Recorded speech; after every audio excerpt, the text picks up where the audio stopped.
Let me first of all say welcome to the Purdue University Fort Wayne campus. We're so delighted that you're here tonight. What a great turnout. And we're just very excited to be hosting Dr. Turek. My name is Ben Gates, and I direct the campus ministry program here at PFW. And we're hosting this event, and so we're very excited that you've taken the time to join us tonight.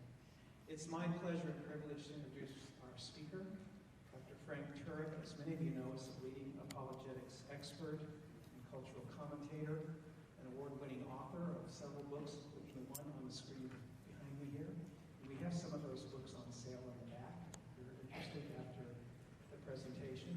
He is the president of crossexamine.org, which, by the way, is his website. So if you're interested in following up on what he has to share tonight, make sure you check out that website. He hosts an hour-long TV program each week called I Don't Have Enough Faith to Be an Atheist. It's broadcast on Wednesday nights on DirecTV, channel 378. His radio program called Cross Examine with Frank Turek airs on 186 stations every Saturday morning at 10 a.m. Eastern Time and is available continuously on their app, which is the Cross Examine app. All you have to do is go to the App Store and type in Cross Examine and you'll find it. Frank is a former aviator with the United States Navy. He and his wife Stephanie are blessed with 3 grown sons. As I said, he is hosted tonight by Purdue Fort Wayne Campus Ministry through the generosity of an interested local businessman. And I just would like to put in a plug for the ministry. If you're a student here at PFW and you like what you hear tonight, we meet on Wednesday nights at 7 o'clock. We'll be meeting tomorrow night upstairs in Walt Union, room 222 to 226.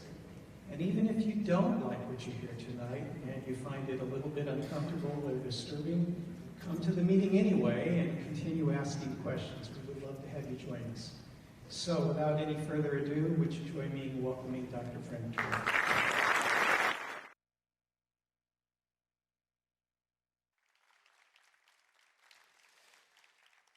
Good evening, ladies and gentlemen. I want to go back to September 29th, 2006. That's when Petty Officer Michael Mansour is a United States Navy SEAL operating in Ramadi, Iraq. He's standing on a roof in Ramadi, and he's standing in front of a doorway to this roof. He has 2 Navy SEAL colleagues lying in a sniper-prone position next to him. They've already taken AK-47 fire and a rocket-propelled grenade, but they're not exactly sure where the enemy is. There's a bit of a lull in the fighting. Insurgents have blocked off the streets in Ramadi, and there's someone on the loudspeaker in the town mosque yelling, "Kill the Americans!" As Mansour and his team are looking for the next attack, an insurgent from an unknown location throws a grenade up on the roof. It hits Mansour in the chest, and it falls to his feet. Due to the length of the throw, there's no opportunity to pick it up and throw it back. He has only a split second to make a decision. He can leap through the doorway behind him and save himself, but if he does, his 2 Navy SEAL colleagues lying on the roof will surely die. Mansour yells, "Grenade!" But instead of jumping backward to save himself, he jumps forward, chest first, onto the grenade. It detonates. 30 minutes later, 25-year-old Michael Mansour is dead. His 2 colleagues lying on the roof receive only minor injuries because Mansour's body muffled the blast. One of them said at Mansour's funeral, "Mikey looked death in the face that day and said, 'You will not take my friends, I will go in their stead.'" I've never seen a United States president cry until April of 2008. That's when President George W. Bush invited Mansour's parents into the East Room of the White House to give them their son's Medal of Honor posthumously. The president couldn't even get through the citation without breaking down. Since then, Monsource High School in Garden Grove, California built a new stadium.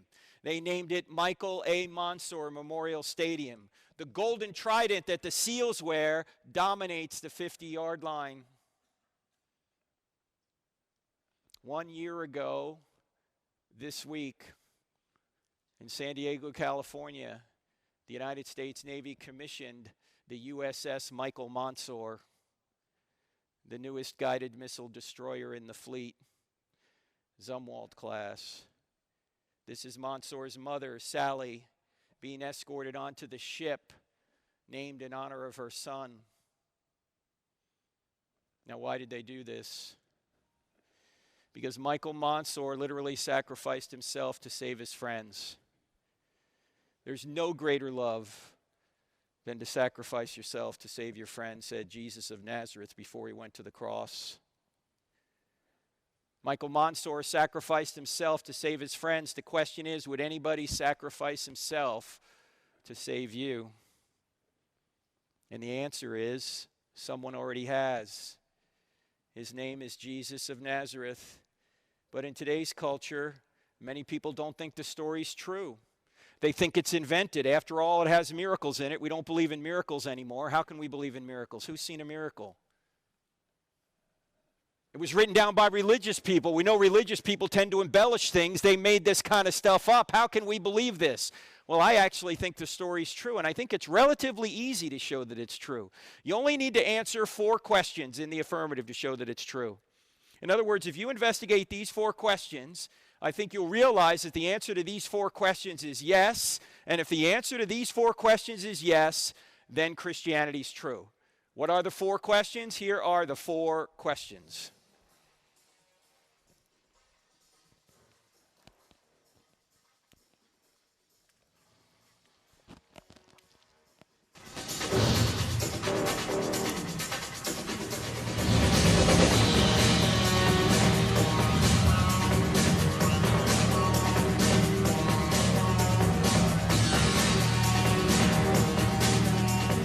Now that is some pretty grooving music, isn't it?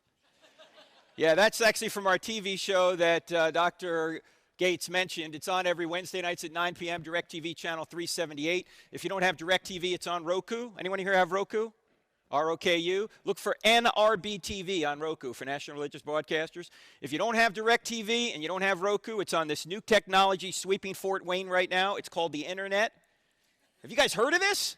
Yeah, it's on our website right there at that time. We're also on radio every Saturday morning. It's a number of stations around the country, but that's podcasted. You could watch it or listen to it anytime you want. It's also on our app, the Cross-Examined app, 2 words in the App Store. And folks in the back, there's seats up here. You guys can come up here. Come on. It's okay. They've got seats right here. Right? Give them a hand. Yeah, they can come in here, lady. You don't have to stand in the back there. Now, why are these the 4 questions? Truth, God, miracles, and the New Testament. And this is going to serve as our outline here tonight. We're going to go through these 4 questions. The first question is, does truth exist? Obviously, Christianity can't be true if there's no truth. But you hear people saying things like, there's no truth, you got your truth, I got my truth, there is no truth, all truth is relative. Well, if there's no truth, Christianity can't be true. Of course, if there's no truth, then atheism can't be true either. Right? Or any other belief system. So we're going to deal with that question first. Second question, does God exist? Obviously, Christianity can't be true if there's no God. But I hope to show you tonight there really is a theistic God. What's a theistic God? That's a spaceless, timeless, immaterial, powerful, moral, personal, intelligent creator who created all things and sustains all things to this very moment. We're going to look at 3 arguments for this being. These arguments are in the Bible, but you don't need the Bible to know them. In fact, we're not even going to refer to the Bible when we do point 2. You don't need the Bible to know that God exists. That would beg the question anyway. Are miracles possible? Obviously, Christianity can't be true if miracles are not possible. But I hope to show you tonight that not only are miracles possible, but the greatest miracle in the Bible has already occurred, and even atheists are admitting the data for this miracle. We'll see some of that tonight. Then we're going to get to the key question, is the New Testament true? The New Testament doesn't have a prayer if there's no truth, no God, or no miracles. But if truth exists, if God exists, if miracles are possible, then we can see if we have an accurate enough account from the first century to conclude that one particular event in the first century occurred, and that would be the resurrection of Jesus. Because if Jesus really rose from the dead, game over, Christianity's true. Of course, if Jesus didn't rise from the dead, game over, it's false. You might as well sleep in on Sunday and do what you want the rest of the week, because it's not true. Even the greatest apostle Paul said, if Jesus hasn't risen from the dead, your faith is in vain. Now, some of you are looking at that going, wait a minute, Frank, what about the Old Testament? To believe the Old Testament? Well, look, if the New Testament's reliable, you get the Old Testament thrown in. Why? Who's in the New Testament that can authenticate the Old Testament? Jesus. Yes, if you're ever in Sunday school, you don't know the answer, just say Jesus, you'll probably be right. It's Jesus, Pastor. That's right. Look, if Jesus really is God, as the New Testament documents claim he is, now that's a big if, but if he really is God, whatever God teaches is true. Jesus taught the entire Old Testament as the Word of God, so if the New Testament's reliable, you get the Old Testament thrown in. Now, there's a lot more detail than we can go through here tonight, and the details in the book. So if you really want the more complete argument, you can get the book on the book table. There's a 12-part DVD series that goes through this in a lot more detail as well. And there's a new book back there called Stealing from God, Why Atheists Need God to Make Their Case. I've noticed that when atheists are arguing there is no God, they're actually stealing aspects of reality that would only exist if God existed in order to say he doesn't exist. In effect, they have to sit in God's lap to slap his face. Now, if you want this entire PowerPoint presentation, and as I said, I can't show you the whole thing. We don't have time. Just text the word evidence with no quotes on it, just the word evidence to 44222. Text the word evidence to 44222, and we will send you this entire PowerPoint presentation in a PDF format. You can look at it at your leisure. We'll also send you the first chapter of Stealing from God and some other things, all right? In the meantime, what we're going to do is we're going to go through these 4 questions: truth, God, miracles, and the New Testament. You guys ready to go? All right. Whenever you start talking about truth, which is where we're going to start, you always have to start with Jack Nicholson. Right? Because Tom Cruise had him on the witness stand, and he said to him, "Colonel, I want the truth." And Nicholson said,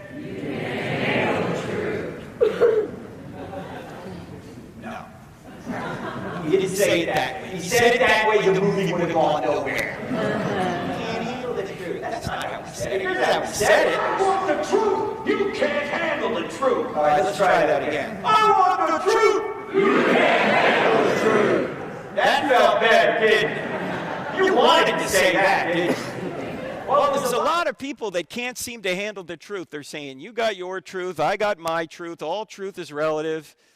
Well, if you don't get anything else out of what we talk about here tonight, this is going to be worth your time. Whether you're a Christian, an atheist, or anywhere in between, this hopefully is going to be helpful. And this thinking skill we're going to talk about, you can learn in 5 minutes. And to show you what a dimwit I was 33 years old. I already had a master's degree, and I didn't know this. And it's just basic logic. And once you get your mind around this, it's going to really help you, because this thinking skill will help you discover what is false. And half the battle is discovering what is false, because you want to avoid what is false and act on what is true. If you start acting on what is false, you're going to smack into reality eventually, and it's going to hurt. And the best way of showing you this thinking skill is just give you an illustration of using it. Suppose someone were to come up to you and say something like this: there is no truth. What question should you ask that person? Yeah, if somebody says there's no truth, you ought to say, hey, is that true? Is it true that there's no truth? Because if it's true that there's no truth, the claim there is no truth can't be true, but it claims to be true. Did I say that right? I know that can give you intellectual constipation if you think about it long enough. That's because this is known as a self-defeating statement. What's a self-defeating statement? A self-defeating statement does not meet its own standard. A self-defeating statement violates the law of non-contradiction. A self-defeating statement, in addition to this one, would be, I can't speak a word in English. If I were to say that, what would you say? Well, you just used English to say it. Or it'd be like saying, my parents had no kids that lived. Or my brother is an only child. Or everything I say is a lie. Some of you will get that tomorrow. Or all generalizations are false. Some of you will never get that one, all right? These are known as self-defeating statements. And here's how you can identify self-defeating statements. This is the thinking skill. What you need to do is just turn the claim on itself. Turn the claim on itself. So somebody says there's no truth, you turn the claim on itself and you say, is that true? Let's do a few more of these. How about suppose somebody says all truth is relative. If you turn the claim on itself, what are you going to say back? Is that a relative truth? No, that's an absolute truth. You're saying all truth is relative, yet that very claim is absolute. Or how about somebody says there are no absolutes? If you turn the claim on itself, what would you say back? Is that an absolute? Or you might say, you absolutely sure? How about if they say you can't know anything? How do you know you can't know? Of course, if someone says you can't know anything, you might want to say, well, why am I at school then? No, how do you know you can't know? How about if somebody says all truth comes from science? You hear that a lot. If you turn the claim on itself, what are you going to say? Does that truth come from science? No, that's a philosophical claim. You can't go in the laboratory and prove that. That's a philosophical claim. Science, in fact, is built on philosophy. In fact, all disciplines are built on philosophy. When you get a PhD here at Purdue, what does the PH stand for? Philosophy. Philosophy of whatever. History, biology, physics, whatever it is. There's a chapter in the book Stealing from God. The title of the chapter is this: Science doesn't say anything, scientists do. Why? Because all data needs to be gathered, all data needs to be interpreted, and who does that? Scientists do that. And I know some people think that science conflicts with Christianity, but it really doesn't.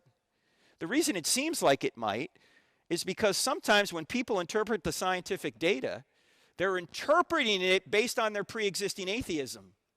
In other words, they've ruled out intelligent causes before they look at the evidence, and so the only cause that's left is a natural cause. And so no matter how much the evidence may point toward intelligence, they always say it has to be a natural cause. Now, maybe they're right, but to rule out one of the only two options, either intelligent or non-intelligent, is a philosophical presupposition. And in fact, if you think about this, I know science has given us some wonderful things. We wouldn't even be in this room without science. But the most important things in life have nothing to do with science. Honey, do you love me? I don't know. Let's run an experiment. No. Well, how about this? You hear this a lot. You should doubt everything. It's a skeptical claim. Somebody says you should doubt everything. What should you say? Should I doubt that? Why are skeptics skeptical of everything but skepticism? You ever notice that? By the way, how many people in here, whether you're a Christian, an atheist, anywhere in between, how many people in here sometimes doubt that what you believe is true? Hey, I do. Man, I've written books on this stuff, and sometimes I wake up in the morning and I go, I don't even know if this is true. You ever do that? But then I start thinking about my doubts, and I realize that most of my doubts are emotional. They're not intellectual. In other words, the evidence for Christianity is very good. What's happening is I'm having a bad day, so it doesn't look good. Then I'm having a good day, everything looks fine. Bad day, don't know. Good day, fine. Bad day, don't know. Good day, fine. What's changing, me or the evidence? Me, I'm going up and down. Sometimes people will email me, or I'll see them at an event, and they'll say, you know, Frank, I was a Christian, and then I lost my faith. Now, I don't mean to be unkind, but since I'm originally from New Jersey, sometimes I am. And I almost want to say to them, when they say I lost my faith, I almost want to say, so? So, because your psychology changed, are you telling me that God no longer exists? Because your psychology changed, Jesus didn't rise from the dead? Your psychology will not tell you whether Christianity or anything else is true or false. The evidence will. Don't concentrate on your changing moods. Concentrate on the evidence. And I think if you concentrate on the evidence, you'll realize that the evidence for Christianity is quite good. And you ought to start doubting your doubts, because if you start doubting your doubts, then you're back to knowing something for sure. Have you guys ever thought about doubting your doubts? I doubt it. How about this? You hear this a lot in our culture, certainly. You ought not judge. Somebody says you ought not judge. If you turn the claim on itself, what did you say back to him? Yeah, then why are you judging me for judging? Do you notice that's a judgment? You say, wait a minute, Frank, time out. You claim to be a Christian. Jesus said don't judge. Nope. He never said it. Sure he did. He said it right there in Matthew chapter 7, verse 1. Okay, I know this is going to sound weird, but it's true.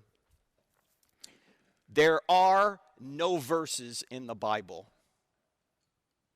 There are no verses in the Bible. Do you think when Matthew's writing the Gospel of Matthew, he goes, here's chapter 7, verse 1? No. When were the chapter and verse divisions put in? About 500 years ago to help us navigate the text, which is a good thing because it's a big series of books. It'd be hard to find your way around there. The problem is we tend to think if it's got a number in front of it, we can just take it out and make it say whatever we want. That's not the way you interpret any document, much less the Bible. What you need to do is read around it. What did Jesus say right after he said, judge not? Judge not, lest you be judged by the same standard you judge others, you'll be judged. So before you try and take the speck out of your brother's eye, take the log out of your own eye first, then you'll be better able to help your brother, you hypocrite, which is a judgment. By the way, is Jesus telling us not to judge here? No, he's telling us to take the speck out of our brother's eye. That involves making a judgment. He's simply saying, get that problem out of your life first so you can better help your brother. So this is not a command not to judge. It's actually a command on how to judge. Don't judge hypocritically. If you've got that problem, fix it, then go help your brother. But it would be completely ridiculous to say don't make judgments. Why? Because number one, it's a judgment itself, and number two, you'd be dead already if you didn't make judgments. You made 100 judgments just getting over here tonight. And now you're wondering why you made this judgment. Why am I even here?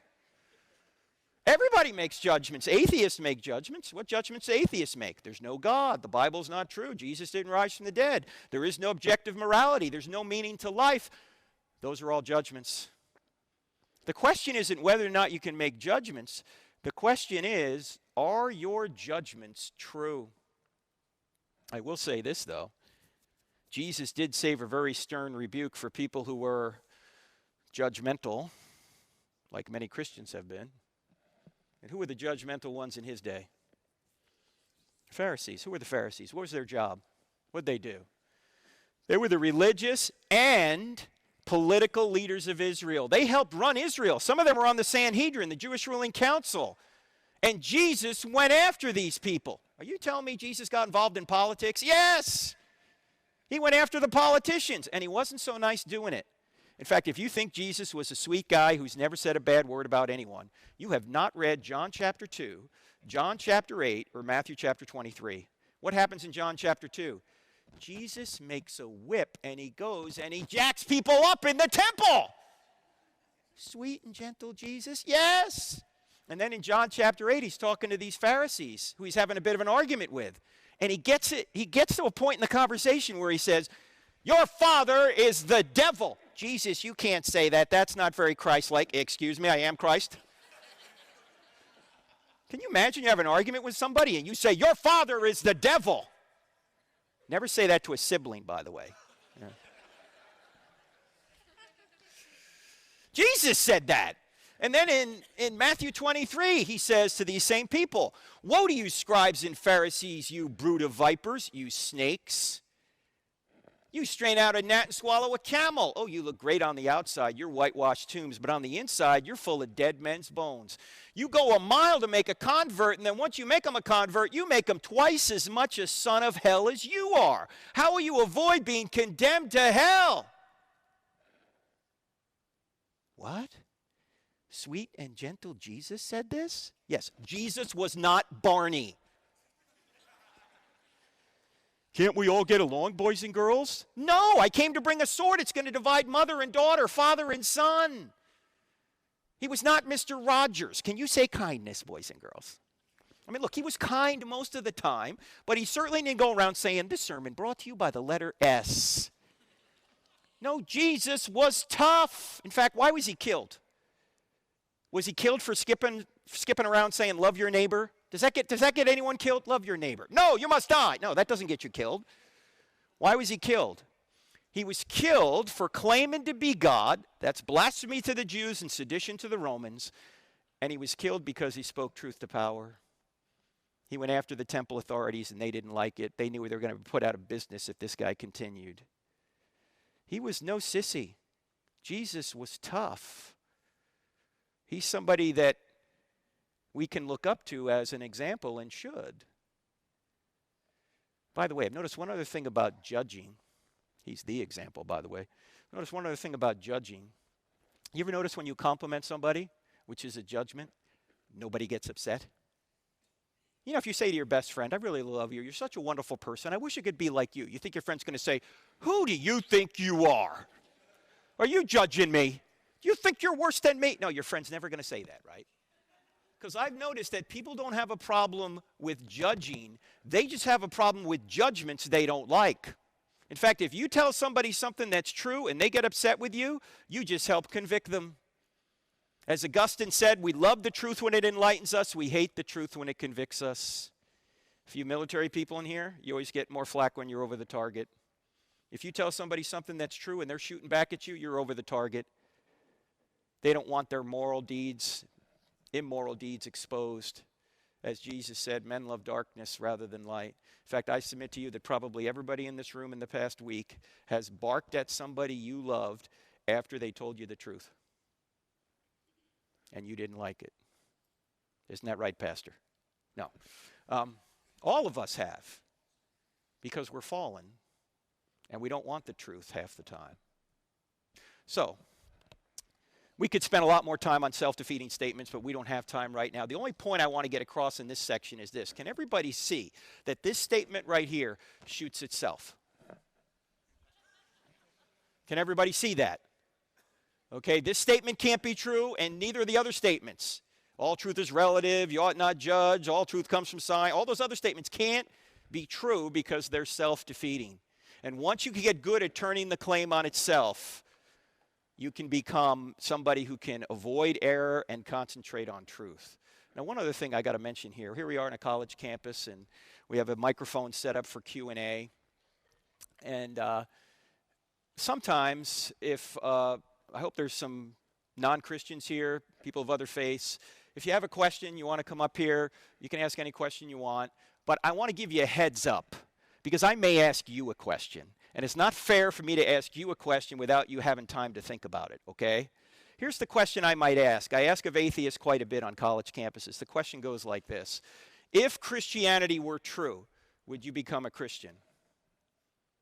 I've had atheists stand at that microphone in front of hundreds of people, and they say, no. No. How's that reasonable? How's that rational? It's not. The problem isn't here. The problem's here. They don't want it to be true. They don't want there to be a God. Why? Because they want to be God of their own lives. Hey, half the time I want to be too. Don't you? See, most of us, we're not on a truth quest. We're on a happiness quest. We're just going to believe whatever we think is going to make us happy. Here's the problem. You can make yourself happy over the short term doing a lot of fun things, but ultimately that's a disaster. And those of us in here over 40 knows what I'm talking about because many of us have tried it ourselves, right? If you want to get ultimate contentment, you got to go straight through truth, and Jesus is the truth. So by the way, whether you're a Christian or an atheist, that's a question you can ask anybody. If you're a Christian and you're talking to somebody who keeps moving the goalposts on you, you might want to ask the question, if Christianity were true, would you become a Christian? If you're an atheist, you might want to ask a Christian, if atheism were true, would you be an atheist? Just see how open people are. Because I submit to you, most of us, we're not open at all. We want to do our own thing. Just a thought. There's more of those questions in our app, by the way. Okay, so we know that truth exists. By the way, if our reasoning is good so far, that means relativism and postmodernism are false. Because they claim it's true, there's no truth. If you're ever taught here at Purdue, I hope you're not being ever taught this, but if anyone ever says there's no truth, you might want to say, I want my money back, right? Because you're here to learn truth, not opinions. And secondly, you might ask, is that true? You're here to learn truth, right? All right, second question. We'll spend a majority of our time on question 2. It's a big question. Does God exist? And I mentioned there are 3 arguments we're going to look at for the existence of God. The first argument is the argument from the beginning of the universe known as the cosmological argument. Now, cosmological just comes from the Greek word cosmos, which means world or universe. And it says if the universe had a beginning, it must have had a beginner. The second argument is the argument from design, known as the teleological argument. Telos is a Greek word meaning design or purpose. And it says if there's design in the universe and design in you, there must be a designer. Now, these 2 arguments have some scientific evidence behind them. We'll see a little bit of that. The third argument doesn't have any science behind it, yet it's the argument that everyone in this room has understood since you were a very small child, and it's the argument from morality known as the moral argument. And it says if there's one thing morally wrong out there, just one, say it's wrong to torture babies for fun, or it's wrong to murder 6 million people in a Holocaust, then there has to be a God. Why? Because if there is no standard beyond humanity, then everything's just a matter of opinion. That's just your opinion against a baby torturer's opinion, or your opinion against Hitler's opinion.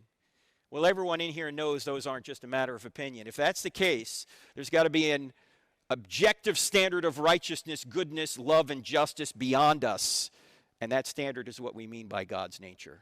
We'll get to that later. We got to start right here at the cosmological argument. Now, you got to admit, it was worth coming out here tonight just to see God do that. I mean, come on. Did you guys see that? You want to see that again? Check this out. Look at the way God just floats right on up there. Now, this is the argument that many say points back to the big.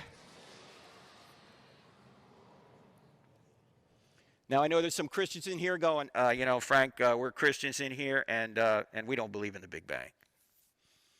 You guys don't believe in the Big Bang? I believe in the Big Bang. I just know who banged it.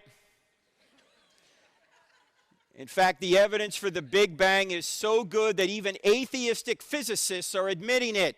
Stephen Hawking, who was the top physicist in the world until he died a couple of years ago, put it this way. He said almost everyone now believes that the universe and time itself had a beginning at the Big Bang. Now, Hawking tried to come up with another explanation other than God. He failed, but he's admitting the data, that space-time and matter literally had a beginning out of nothing.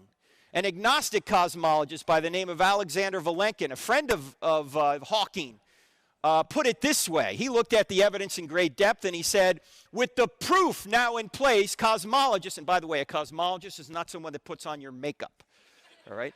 Cosmologist is someone who studies the origin of the universe. Cosmologists can no longer hide behind the possibility of a past eternal universe. There is now no escape. They have to face the problem of a cosmic beginning. Now, this quote is interesting for two reasons. Number one, scientists typically don't use the word proof because science is tentative. But according to Vilenkin, who's an agnostic, he says you might as well call it a proof.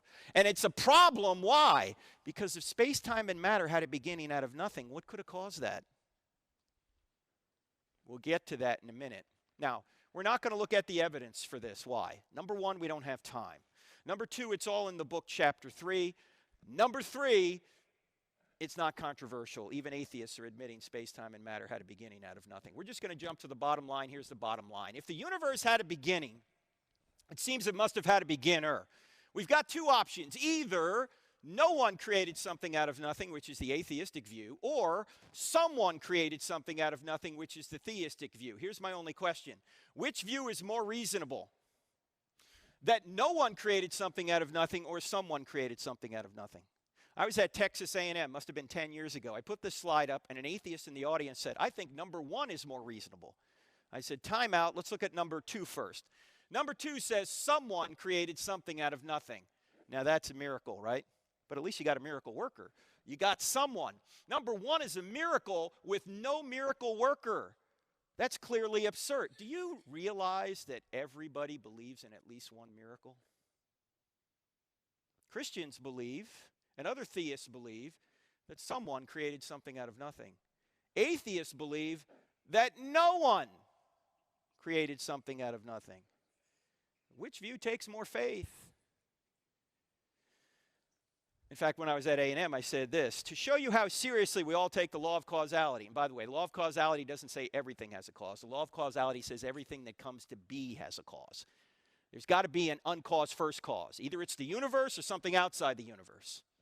Anyway, I said to the audience at A&M, I said, to show you how seriously we all take the law of causality, that things don't pop into existence out of nothing, by nothing, without a cause. There is nobody here in this auditorium tonight who is currently worried that as you sit here, a hippopotamus has appeared out of nothing in your dorm room and is currently pooping on your pillow.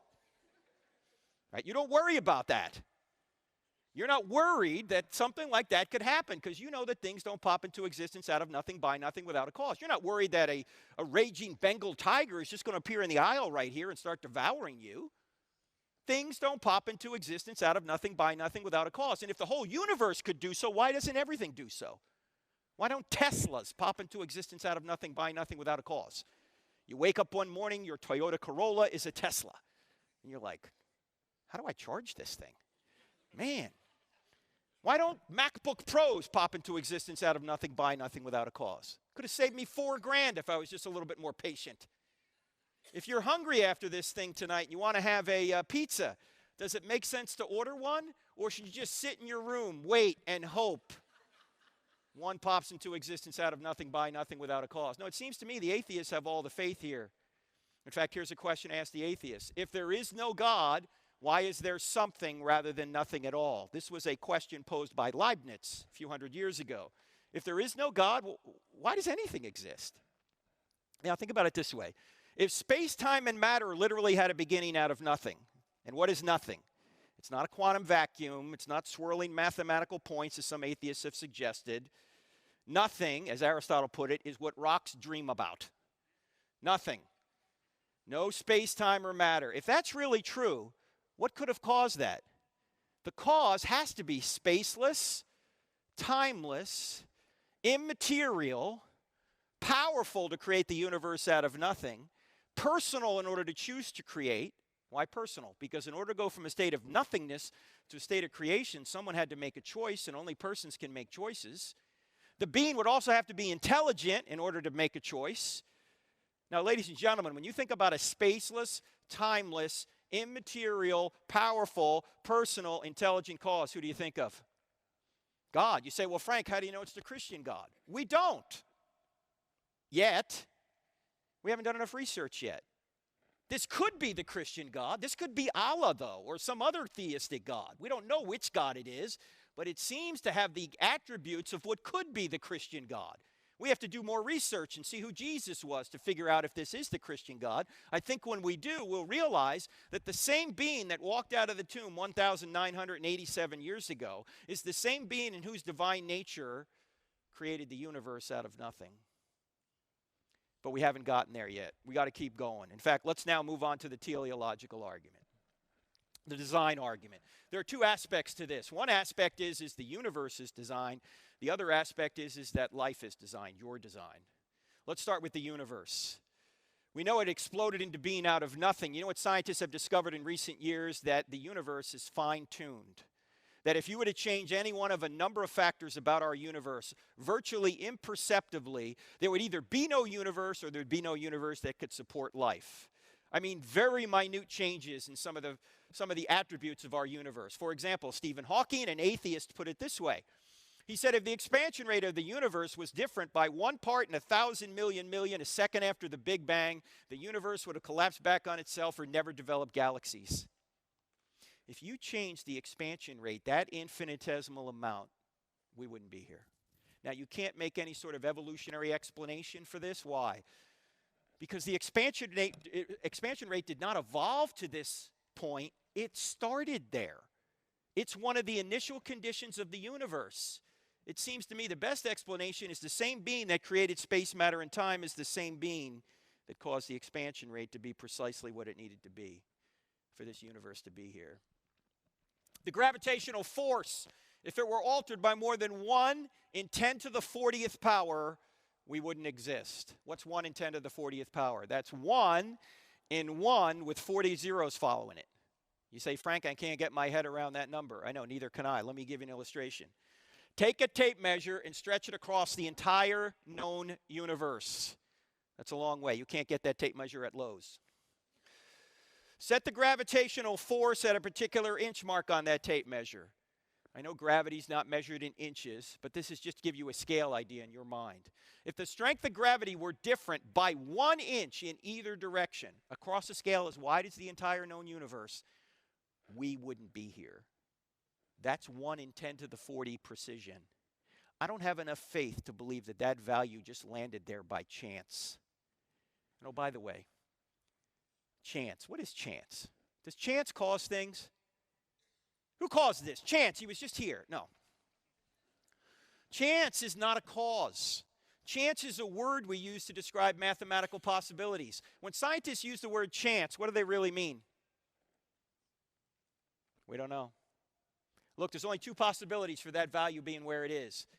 Either this value was designed or it wasn't. What's more reasonable? Seems it was designed. And there's more. By the way, you change any one of these, the universe isn't here. You don't have to change them all, just one. Also, you can make an argument our solar system is designed. Let's take a look at our solar system here for a second. Where are we in the solar system? There we are, third rock from the sun. If we were just a little bit closer to or a little bit further away, we couldn't survive. A little bit closer to, we'd burn up. A little bit further away, we'd freeze. We are what scientists call the Goldilocks zone. It's not too hot. It's not too cold. It is, that's a lie. It's too cold here in the winter. Look, I live in the south. This is cold, okay? The axial tilt, 23.5 degrees. Change that slightly, we don't exist. Earth rotation, 24 hours. Change that slightly, we don't exist. The size and distance of the moon from us, change that slightly, we don't exist. If Jupiter was not in its current orbit, we wouldn't be here. Why? Because Jupiter's gravitational force is so strong that it attracts most of the meteors and space junk to it rather than us. It protects us. It's a cosmic vacuum cleaner. In fact, you take a close-up look at Jupiter. You see what these purple marks are? Those are comet fragment strikes that are bigger than the Earth. Thank God for Jupiter. Because if Jupiter wasn't there, we wouldn't be here. Saturn does the same thing, by the way. In fact, you want to see the planets? Here they are. You got Jupiter, Saturn, Uranus, Neptune, Earth. Look at poor Pluto down here. You know, Pluto recently has been demoted as a planet. I don't know about you, but I think it's size discrimination. Take a look at this. You can hardly see Pluto. Take a look at this. That's Arcturus right here. That's another star in our galaxy. Here's the sun over here. Jupiter is 1 pixel in size in this scale. Earth is invisible. Pluto, forget about it. All right, keep an eye on Arcturus. Where's Arcturus now?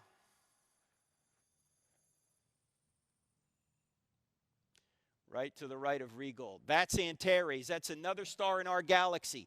The sun is 1 pixel in size on this scale. Jupiter is invisible. Earth, Pluto, forget about them. In fact, if the Earth was the size of a golf ball, Betelgeuse here. Look, I don't name the stars. If the Earth was the size of a golf ball, Betelgeuse would be 5 or 6 Empire State Buildings high. The heavens are awesome. And that's just in our galaxy. And the average distance between stars in our galaxy is 30 trillion miles. And all that distance is necessary for us to exist here on Earth. Now, 30 trillion miles, how far is that? Far. Take you at least 2 tanks of gas in a Toyota Prius to go 30 trillion miles. My wife and I took our 3 sons years ago out to the Desert Museum in Tucson, Arizona. If you ever get to go to Tucson, this museum is in the desert, and on a clear night, you can see thousands of stars in the sky. So we're out there one night, and the guide says, if we look up at 9:03, we will see the space shuttle in orbit. I said, oh, come on. We're not going to see the space shuttle in orbit. It's only 120 feet long. It's 350 miles up. Oh, me of little faith. At 9:03, the guide goes, look! And we look up in the sky, about 70 degrees above the horizon. There's an object streaking across the desert sky relative to us about like this. When it got right about here, it got out of the range of the sun. We couldn't see it anymore. Now, when the space shuttle was in orbit, the space shuttle was traveling at about 18,000 miles an hour. That's 5 miles per second. You got trouble getting to school in the morning? Take the space shuttle. You'll be here. 5 miles a second. Well, I did a little calculation to try and figure out how long would it take us if we could get in the space shuttle and go from our star, the sun, to another star in our galaxy, an average distance away, 30 trillion miles. In other words, how long would it take us to go 30 trillion miles if we could go 5 miles per second? How long would it take us? A long time? You must be a math major. That's good. Yeah, it would take us 201,450 years. That means if you got in the space shuttle at the time of Christ and started traveling from our star, the sun, to another star in our galaxy an average distance away, you've been going 5 miles a second for 2,000 years. You'd be less than 1/100th of the way there right now. And we're going to explore space. No, we're not. We're not going anywhere in space. We can hardly get out of our solar system. And how many stars are out there? The number of stars that are out there are about equivalent to the number of grains of sand on all the beaches on all the earth. And to go from one star to another star going 5 miles a second inside our galaxy will take you over 200,000 years. Now, the Hubble Space Telescope has looked at some amazing images, as you know, in space. A number of years ago, Hubble trained the camera on the telescope on 1/24 millionth of the sky. What's 1/24 millionth of the sky? Go outside tonight, put a grain of rice on the end of your finger, hold it up at arm's length. That grain of rice approximates 1/24 millionth of the sky. And what they did is they looked at that 1/24 millionth, and I'm about to show you what they found, okay? This image here, I don't know if you can see this, but there are mountains across the bottom of this image here. This is the southern sky in the southern hemisphere. I'm going to show you this video from Hubble. It's actually a series of pictures put together. And the first thing you're going to see are the constellations come up, and then Hubble is going to zoom in on 1/24 millionth of the sky. There is no audio. It's just video. Are you ready? Here we go. There are the constellations.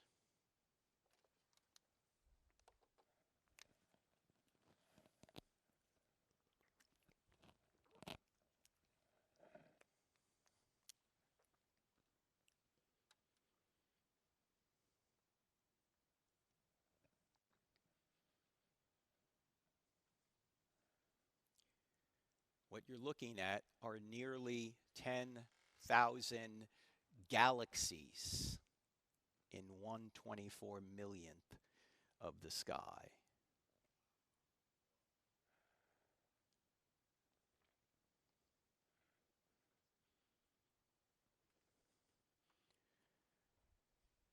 The prophet Isaiah, writing in chapter 40,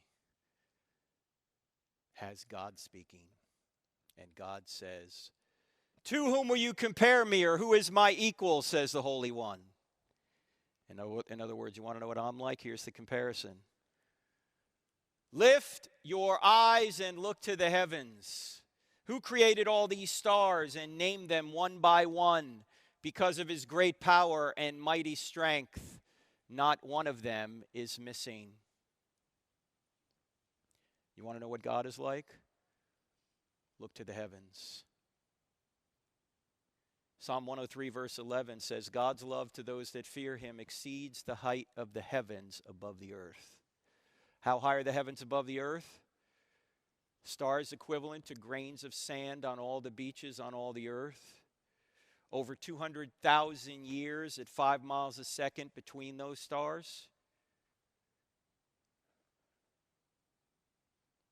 Infinite. That's the point. Now we know why he says, don't make any graven image. Any image you make of an infinite being necessarily limits his majesty. Oh, you can make an image of Jesus because he had a human nature, but you can't make an image of God because his nature is unlimited. Now, is it possible that this being that created this universe and sustains this universe, is it possible that this being has a reason for a tragedy that struck you, even though you don't know what that reason is right now?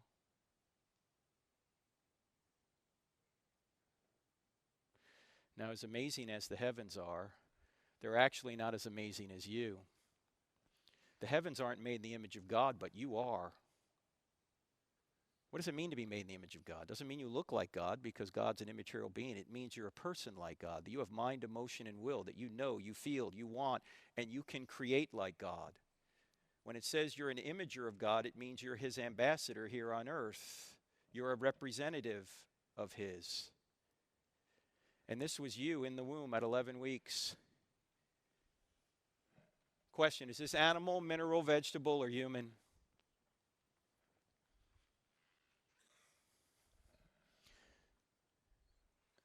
In fact, let's go back even further than 11 weeks. Let's go all the way back to when your mother and your father got together to conceive you. Have you guys had this talk before? I see some young people in here, so I'll try and be discreet.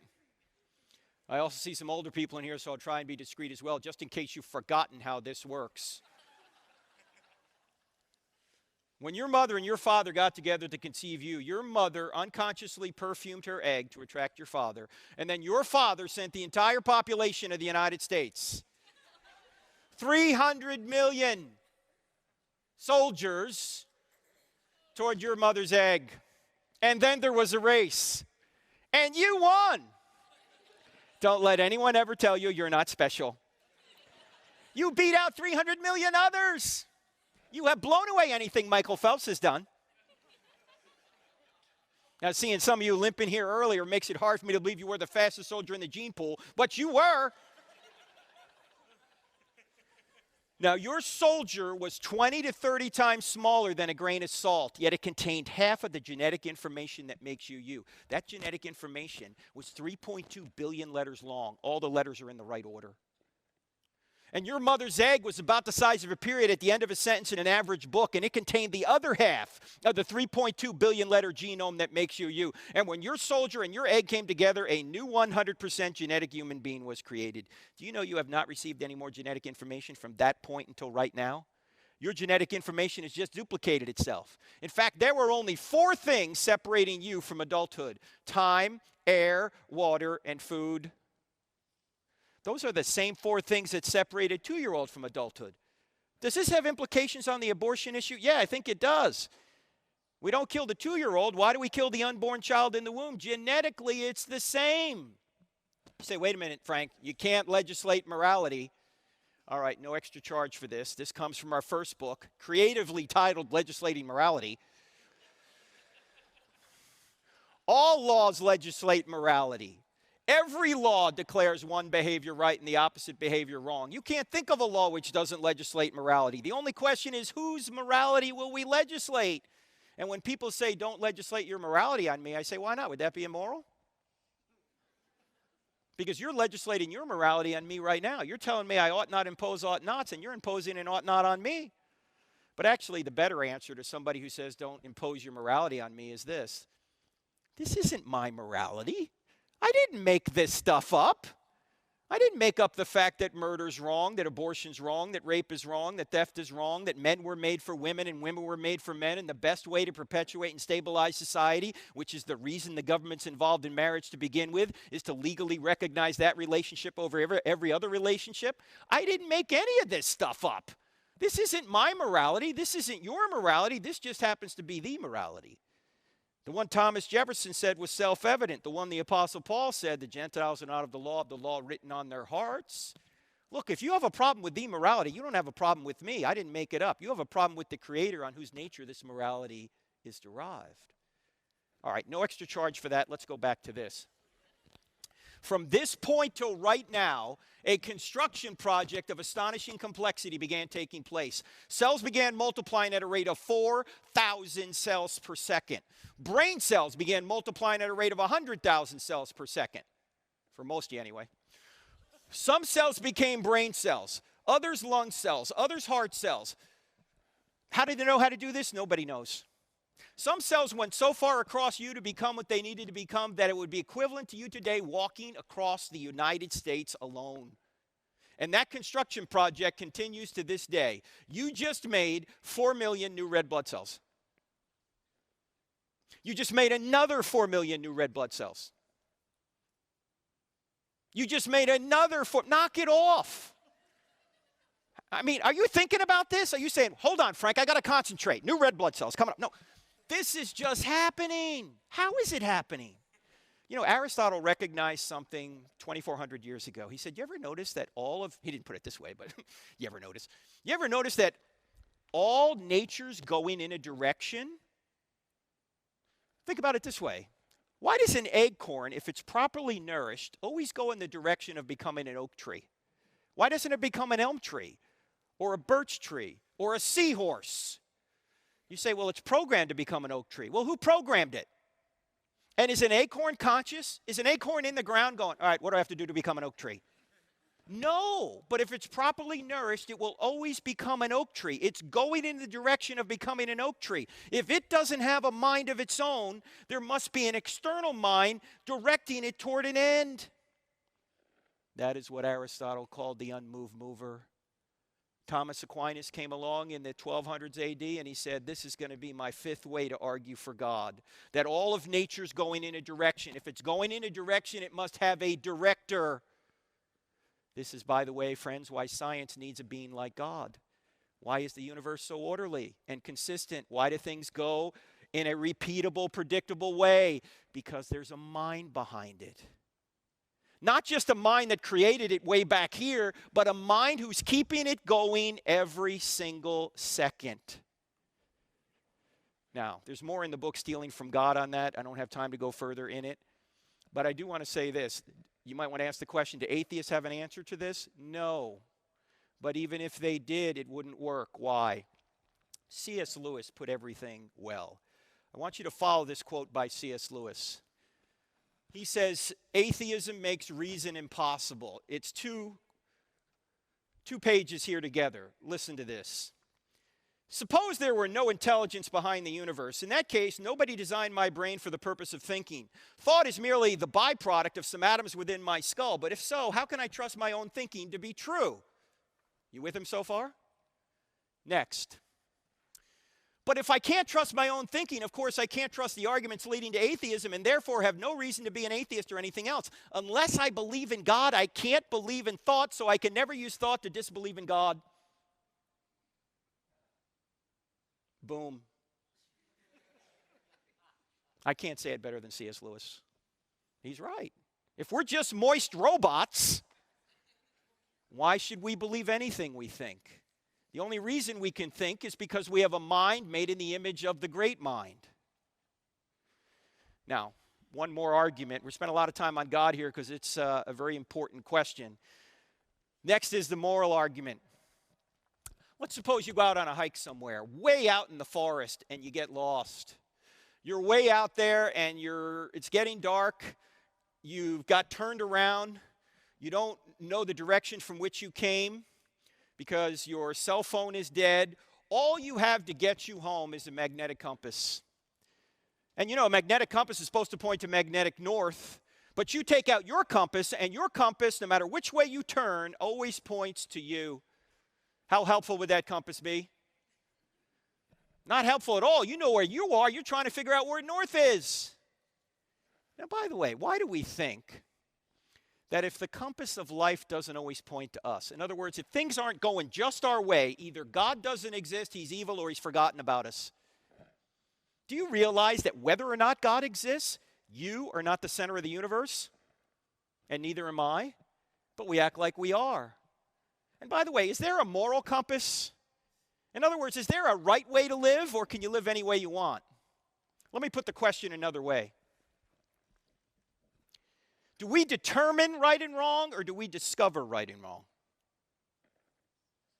Discover. No, but our culture says, oh, no. You don't discover right and wrong. You determine what's right for you. I was in Sioux Falls, South Dakota about 4 years ago. I was going through this I don't have enough faith to be an atheist material in a lot more depth than what we can do here tonight. And the first night I was there, we had the microphone set up. And during the Q&A, a couple of young men in their 20s got up to the microphone, and they were atheists. I didn't think anything of it. We had a nice conversation.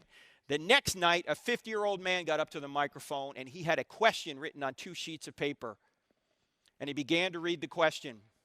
20 seconds into reading the question, he broke down crying. He couldn't go any further. So I walked off the platform, I went down to him, and he just handed me the 2 sheets of paper, and all he said was, "Read it, read it." So I read it to myself as I'm walking back up to the platform. By the time I got back up here, I realized that that man, who turned out to be Steve, was upset for 2 reasons. Reason number 1, Steve had recently learned that a supposed friend of his, also about a 50-year-old man by the name of Tom, had been sexually abusing Steve's daughter from the time she was age 4 to the time she was age 14, right in his own home, under his nose, never saw it. The second reason Steve was upset was because the 2 young men who were there the night before were his sons, who were once Christians and are now atheists. Because they said, if there is a good God, he wouldn't have allowed this to happen to our sister. There is no God. In fact, one of them was going to a Roman Catholic seminary to become a priest. As soon as he heard the news about his sister's abuse, he said, "That's it, there is no God," and he walked out of the seminary. So I said, "Steve, it's okay to be mad at God. In fact, some of the Bible writers are mad at God. Read Habakkuk, read Lamentations, read some of the Psalms. God, where are you?" Now, this is not a good long-term strategy, by the way, but God can take it. Do you realize that you can curse God all day and not hurt him? He's an infinite being. You can't hurt him. You can praise him all day and not help him. He's an infinite being. You can't help him. Who gets all the detriment of cursing and all the benefits of praise? We do. That's why he wants praise, for our benefit. He doesn't need it. But I said, "Steve, this is actually not a good argument against God. In fact, it's actually an argument for God.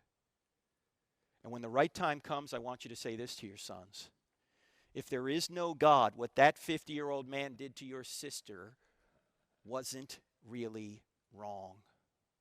It's just your opinion. Because if there is no standard beyond humanity, you can't say he was really wrong. If there is no true compass, if everyone gets to set their own compass, you can't say he has the wrong compass. Where did his compass point? It pointed to him.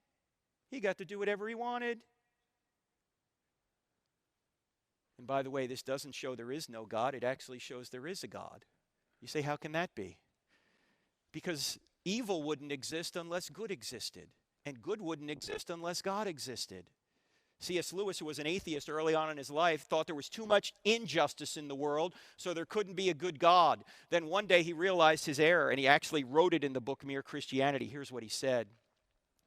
He said, as an atheist, my argument against God was that the universe seems so cruel and unjust. But how had I got this idea of just and unjust? A man does not call a line crooked unless he has some idea of a straight line. What was I comparing this universe with when I called it unjust? You see, you wouldn't know what a crooked line was unless you knew what a straight line was. You wouldn't know what injustice was unless you knew what justice was. So evil doesn't disprove God. Evil actually shows there's a God, because evil wouldn't make sense unless good existed, and good doesn't make sense unless God exists, because evil doesn't exist on its own. Evil is like cancer. If you take all the cancer out of a good body, you got a better body. If you take all the body out of the cancer, what do you have? Nothing. It doesn't exist. Evil is like rust in a car. If you take all the rust out of a car, you got a better car. If you take all the car out of the rust, what do you have? Nothing. It's a rust spot on the pavement. There's nothing there. Evil does not exist on its own. It can only exist as a parasite in a good thing. Well, what's an objectively good thing? God's nature. In fact, you could put it this way. The shadows prove the sunshine.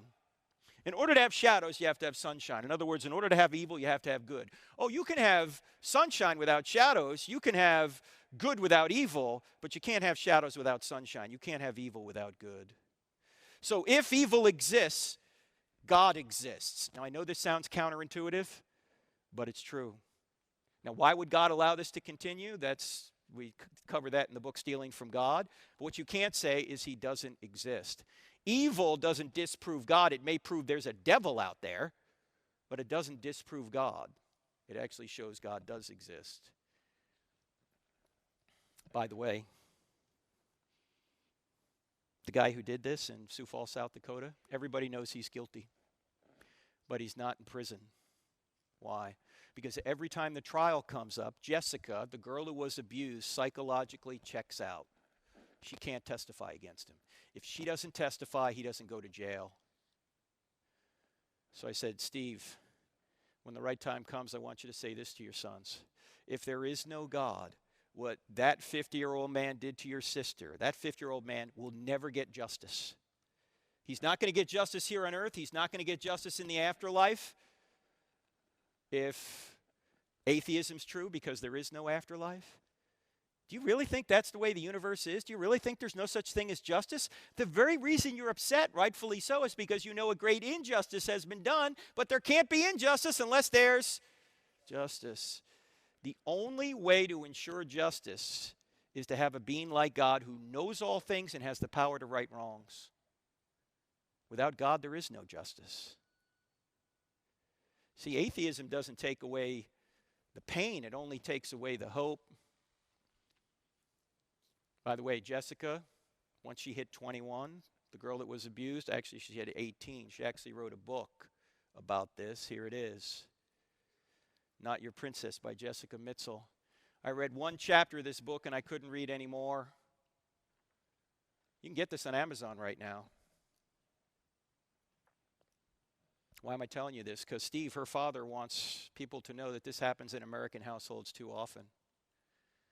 Adults, if a young person ever comes to you and says, Uncle Joe did this to me, do not dismiss it. Oh, Uncle Joe would never do that. How do you know? Think the kids are making it up?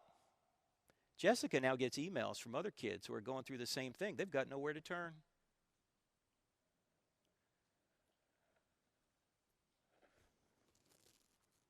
As of about a year and a half ago when I talked to Steve, Jessica, despite writing a book and being an adult now, was still in a treatment program in San Diego, California at $15,000 a month. She has multiple personalities, which is common with this kind of abuse. You know, our culture tells us that sex is just physical. That's a lie. If sex is just physical, why is Jessica still in a treatment program at $15,000 a month? If sex is just physical, why is it if somebody rapes you, it's worse than if somebody just physically assaults you? If sex is just physical, why is it if your spouse goes and has sex with somebody, you don't go, oh, that's just physical? Because you know it's not just physical. It's emotional. It's psychological. It's spiritual. There's so much more to sex than just the physical. You have sex with someone, everything changes forever. Sex is like fire. You put it in your fireplace, it's wonderful. It'll warm you. You get it anywhere else in your house, it will burn your house down. Maybe not immediately, but over the long term, it will. And those of us, again, in here over 40, know what I'm talking about.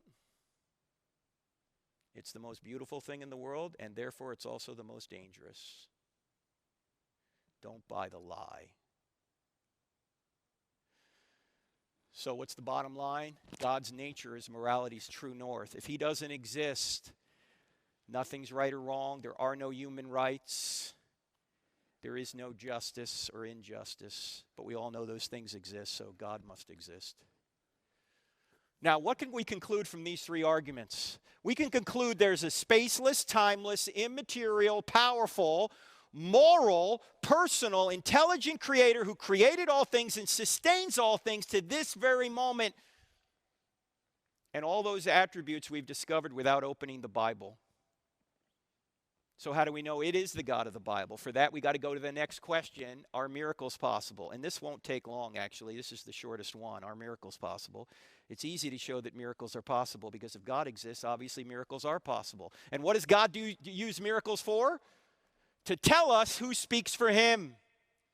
But we have to admit, a lot of people today believe miracles are impossible. For example, Noah and the ark. Okay, for Christians in here, Christians, don't let this get out of the room, but can we as Christians agree on one thing? That Noah and the ark is crazy. Thank you. Also, the resurrection of Jesus. Has anyone ever seen anyone rise from the dead? No, I haven't either. Yet, the faith system of Christianity requires you to believe something none of us have ever seen. How rational is that? And for some reason, the big problem miracle in the Bible is Jonah. Is that a whale of a tale or a tale of a whale? I mean, what is the deal? Can you really believe in Jonah? I mean, please. Now, what is the greatest miracle in the Bible? No, it's not the resurrection. It's easy compared to the greatest miracle in the Bible. The greatest miracle in the Bible is, I got some of you a second time. Yes. The greatest miracle in the Bible is the first verse. In the beginning, God created the heavens and the earth. If that verse is true, every other verse is at least possible, right? I mean, if it's true that God can create the universe out of nothing, can he do whatever he wants? It's not logically impossible inside the universe? If he can create the whole show out of nothing, can he create can he do the Noah miracle or the Jonah miracle or the resurrection? Of course he can. And here's the interesting point. The interesting point is that the atheists are admitting the data for the first miracle. Now, they don't think it's God, but what else could it be? It's got to be a spaceless, timeless, immaterial, powerful, personal, intelligent being. It can't be made in nature. Nature was created. It can't be a natural cause. It's got to be a supernatural cause. So any of these miracles are possible if Genesis 1:1 is true. Now, I got to say a couple other things about miracles before we go any further, because some people will say, I don't believe in miracles, and sometimes I'll say, well, just look around. You're living in one. This universe is a miracle. But secondly, it's not necessarily a good thing to say, I won't believe something I've never seen, because you believe in a lot of things you've never seen. You believe in your mind. Have you ever seen it? You're using it right now. You believe in the laws of logic. Have you ever seen those? You're using them right now. You believe in love. Have you ever seen love? No, it's not a physical thing. You don't see it. Oh, you may have loved, you may have been loved, but you've never seen love. In fact, in one of my debates with Christopher Hitchens, you guys know who Christopher Hitchens was? He was a brilliant British atheist who sounded more brilliant than he was because he had a British accent. Anyway, in one of our debates at the College of New Jersey, a student asked him this question, Christopher, what is love? And Hitchens, being a materialist, had to come up with a materialistic answer. So he said, love is a chemical. And I said, don't say that to your wife. Honey, do you love me? Yeah. Why? I got the chemical today. You know, tomorrow I might not have it. Today I have it. No, love is not a chemical. It's an immaterial virtue grounded in the nature of God. You know it exists, but you don't see it.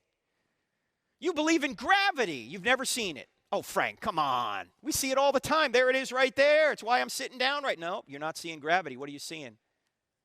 You're seeing the effects of gravity. We really don't even know what gravity is. We're seeing the effects of gravity. By the way, that's how we know God exists. We know him by his effects.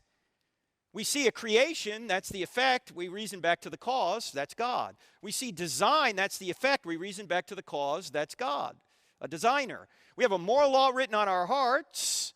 We reason back to a cause of that, a moral law giver. That's what scientists do. They find an effect, they try and figure out the cause. You believe in George Washington. You've never seen him.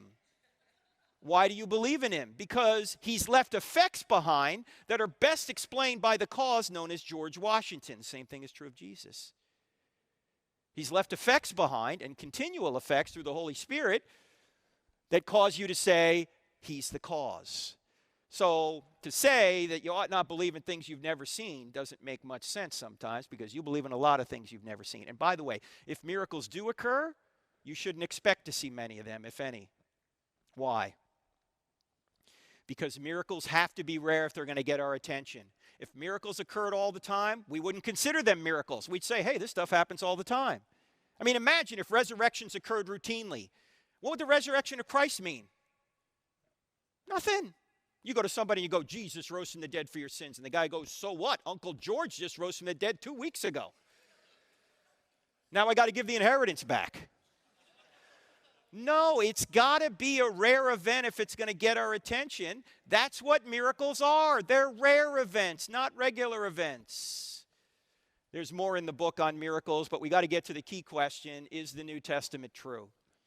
We know that truth exists. We know that God exists. We know that miracles are possible. The key question now, is it true about, or is the New Testament telling the truth about one particular topic or one particular event in the ancient world, and that event is the resurrection of Jesus. Did Jesus really rise from the dead? And there's a lot of evidence, I think, that he did. We don't have time to go through it all. I'm going to list 8 lines of evidence, and we're only going to look at 2 of them. I'll just list 8 so you can see them. They all begin with the letter E to help you remember them. The first is we have early sources. The New Testament's written early, and the data in the New Testament's even earlier. There are eyewitness details in the New Testament that only an eyewitness could know. There's also embarrassing stories. I'll explain that one in a minute, as well as excruciating deaths. There's embedded confirmation. Okay, this one is hard to explain in a short period of time, but this is the best evidence you've probably never heard of that the New Testament writers are witnessing the same historical events. And the easiest way to read about it is to Google 2 words: undesigned coincidences. Undesigned coincidences. Google those 2 words and read what you find. It's pretty amazing. Number 6, expected predictions. That deals with Old Testament prophecy.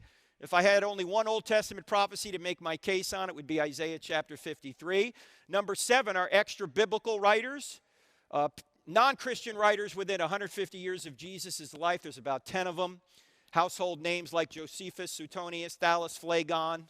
They all mention Jesus and the apostles, and when you put their references together, you get a storyline congruent with the New Testament. And finally, 8 is the explosive growth of the church out of Jerusalem when it could have been stopped by 2 groups who wanted it stopped, and it could have been stopped easily. Both the Jews and the Romans did not want Christianity to erupt, and they could have ended it by doing one thing. What could they have done? They could have gone to the tomb and taken out Jesus' body. They couldn't do that because he was still using his body. The tomb was empty. It's really difficult to explain how Christianity came out of Judaism in the 1st century unless the tomb was empty. Now, as I say, there's a lot in the books on these, but we've only got time to cover a couple of them briefly.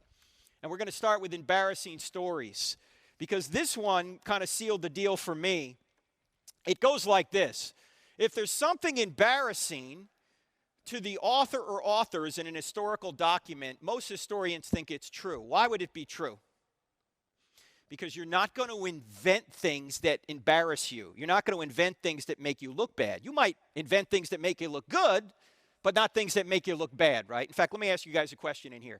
How many people have ever lied to make yourself look good? If you don't have your hand up right now, you're lying to make yourself look good, and it's not working. We know you're lying. All right, how many people in here have ever lied to make yourself look bad? No, you don't do that. You might lie to make yourself look good, but you won't lie to make yourself look bad. Well, the New Testament writers have filled the New Testament with embarrassing stories that make themselves look bad. They never would have invented this. That's why we call this the duh factor. They're not making this up. Let me just give you a few examples. The New Testament writers, Peter is, of course, one of their leaders in the New Testament. Jesus calls Peter Satan, their leader. Do you think they invented this? Do you think Mark, who wrote this down at one point, said to Peter, hey, Pete, I'm going to make this a real interesting story. I'm going to have the Lord call you Satan. What do you think Peter would have said? Have him call you Satan. Look, I'm the leader here. This is embarrassing. And then Peter says, Lord, I'll never deny you. What does he wind up doing? He denies him 3 times. And then at the crucifixion, all the disciples, maybe with the exception of one, all of them run away. They're cowards. This is like a Monty Python movie. Run away! They all run away. And who are the brave ones?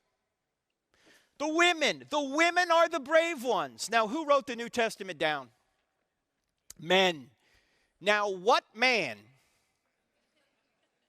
is going to invent that he was hiding for fear of the Jews while the women went down and discovered the empty tomb? Would any man here invent that? I mean, if I was inventing that, I'd make myself look good, wouldn't you? I'd write something down like, let's see, we marched right down there and we overpowered that elite Roman guard. What do you think? Yeah, that sounds good. John said, get out. Peter, roundhouse kicked him. Philip said, we'll be back. And then on Sunday morning, we marched right down to the tomb, and we saw Jesus, who congratulated us on our great faith. And then we went and comforted the trembling women. I would never say I was Mr. Wimpy Pants Why the women went down and discovered the empty tomb. And oh, by the way, why would you never say the women were the first witnesses in that culture? Forget about the fact that it was embarrassing to men. Independent of that, why would you never say that? Because a woman's testimony was not considered on par with that of a man. So if you're making up the New Testament story, you'd only have the men be the first witnesses. You wouldn't have the women, certainly not a formerly demon-possessed woman. Gee, what a great witness, huh? No. Yet all four Gospels say the women were the first witnesses, which is telling us what? They really were. Despite the fact it was embarrassing. I actually had a lady come up to me once. She said, Frank, I know why Jesus appeared to the women first. I said, why? And she said, because he wanted to get the story out. I said, that is an excellent point. I hadn't thought of that. Because ladies, when your man comes home from work, does he say much? There could have been a nuclear explosion down at the plant. He's not going to tell you. You'll see it on the news before you hear it from him. You'll be watching the news going, hey, hon, what? Oh, yeah, I forgot to tell you the nuke blew up. I've been hot for 3 days. What's for dinner? Right? He's not going to tell you. I can't even believe this next verse is in the New Testament, but it is. Do you know the end of the Gospel of Matthew when Jesus is giving them the Great Commission? He's got all his disciples on the mountain there, and he's saying, go, therefore, make disciples of all nations. By the way, notice he doesn't say make believers. He says, make disciples. There's a difference. He says, make disciples of all nations. And as they're standing there, it says right there in the text, verse 17, it says, some believed, but some doubted. He's standing resurrected right in front of them, and they're doubting it. It's like they're standing there going, you see that guy over there? Yeah, that guy over there is Jesus. Oh, no, it can't be Jesus. He was just killed not long ago. No, I'm telling you, it's him. Jesus is dead. The Romans killed him. It's Jesus. It can't be. They crucified him. The Romans knew how to kill people. Spear went in his side. Blood and water came out. I'm telling you, Jesus is dead. It's him. It can't be. It is. How do you know? The women told me. They're not making this up. There's even potentially embarrassing details about Jesus in there. Notice in Mark chapter 3, it says his own family came to seize Jesus and take him home because they thought he was out of his mind. That's embarrassing. You may have heard the scholars say the New Testament writers embellish Jesus to be God. Oh, really? Then why is Mark chapter 3 in there, which is universally recognized nearly to be the earliest gospel? That's embarrassing. His own brothers don't believe in him. John chapter 7. That's embarrassing. We learn later, however, that James, the half-brother of Jesus, who later wrote that little book in the New Testament called, you guys are sharp. He dies as a martyr in the city of Jerusalem in 62 AD. No New Testament document tells us this. You know who tells us this? Josephus, the Jewish historian, who was probably in Jerusalem at the time because he lived from 37 AD to about 100 AD. And another writer who lived later, Hecazippus, they tell us that the Sanhedrin threw James off the temple and then stoned him to death. Why is James dying as a martyr for his own brother when 30 years prior to that, he didn't think his own brother was God? 1 Corinthians 15, verses 3 to 8, is the earliest evidence for the resurrection in the entire Bible. In fact, even atheists like Bart Ehrman admit that that section of Scripture, verses 3 to 8 in 1 Corinthians 15, is a creed. What's a creed? Something memorized orally before it was written down. And in that creed, it says who Jesus appeared to. One of the people Jesus appeared to was James. So that might explain it. I mean, before Jesus rose from the dead, James said, yo, bro, you're not God. After Jesus rose from the dead, he said, yo, bro, you're God. All right, how many people in here have a brother? How many people have a brother who thinks he's God? Yeah, you don't believe in him either, do you? Neither did James. Jesus is called a deceiver. He's called demon-possessed. Do you think they put that in there just for laughs? He has his feet wiped with the hair of a prostitute, which easily could have been seen as a sexual advance. And oh, by the way, notice there are two prostitutes in Jesus' bloodline. Who are they? Rahab and Tamar. Do you think Matthew and Luke got together when they were doing the genealogies and said, you know what, I really think we ought to spice up the Messiah's bloodline a little bit. Let's put a couple of prostitutes in there. No. This is the Messiah's bloodline. In fact, there's a lot of shady people in the bloodline. Judah, from where we get the term Jew from, not a good guy. Read about him. David, a man after God's own heart. Yeah, but he's a liar, adulterer, and a murderer. Gee, I guess there's hope for the rest of us, huh? Bathsheba's in there. Do you know that when Matthew gets to Bathsheba in the genealogy, he won't mention her name? You know what he says instead? Uriah's wife. Ooh. He's telling the truth, but it's a slam. Why? Who was Uriah? Husband of Bathsheba, whom David had killed so he could have Bathsheba. He's telling the truth even though it's embarrassing. In fact, he's making it more embarrassing. You don't find this in true scriptures. In other words, people don't make embarrassing things up if they're inventing them. You don't find that. So it seems to me they're really telling the truth. And there's many more embarrassing details in there. You can get the books to figure it out. We got to do one more before we get to your questions, and that is excruciating deaths.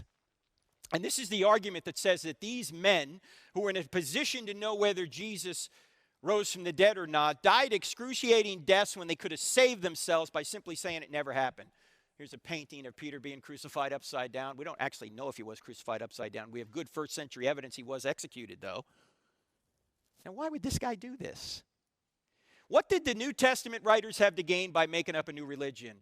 In fact, in order to answer that question, you need to realize that all of the New Testament writers, with the exception of Luke, all of them were baptized Jews who believed in Yahweh. Why would they invent a resurrected Jesus? What did they get for making up a new religion? Well, they got kicked out of the synagogue, and then they got beaten, tortured, and killed. Last time I checked, that was not a list of perks. Hey, we're going to start a new religion. We are? Yeah, what's it going to get us? Well, first we'll get kicked out of the synagogue, and then we'll get beaten, tortured, and killed. Well, sign me up. Gee, what a great idea. Why haven't we thought of this earlier? No, I don't think so. In fact, they had every motive to say the resurrection did not happen, not every motive to say it did. Sometimes I get the question, maybe you get the question, are there any non-Christian writers that talk about Jesus and the apostles? Yeah, I just briefly mentioned them a few minutes ago. They're listed in chapter 9 of I Don't Have Enough Faith to Be an Atheist. But you know what the question really assumes? There's kind of a hidden assumption underneath the question. And it's this assumption. You know, you really can't trust the New Testament writers because they were religious people. And we know religious people tend to embellish things. They invent things. You can only trust the non-Christian writers to figure out what happened to Jesus. If you think about that for more than 5 seconds, you'll realize how silly that is. Why? Because these people had everything to lose by saying it was true. Not everything to gain. Why would they invent this? They're already God's chosen people. In fact, my friend J. Warner Wallace, the cold case homicide detective, who's been on Dateline 5 times for solving murders decades old, he says that whenever he finds a dead body that he knows has been murdered, he knows there's only 3 reasons why that guy's dead. Not 1,000 reasons, just 3. Either there's a sex issue, a money issue, or a power issue.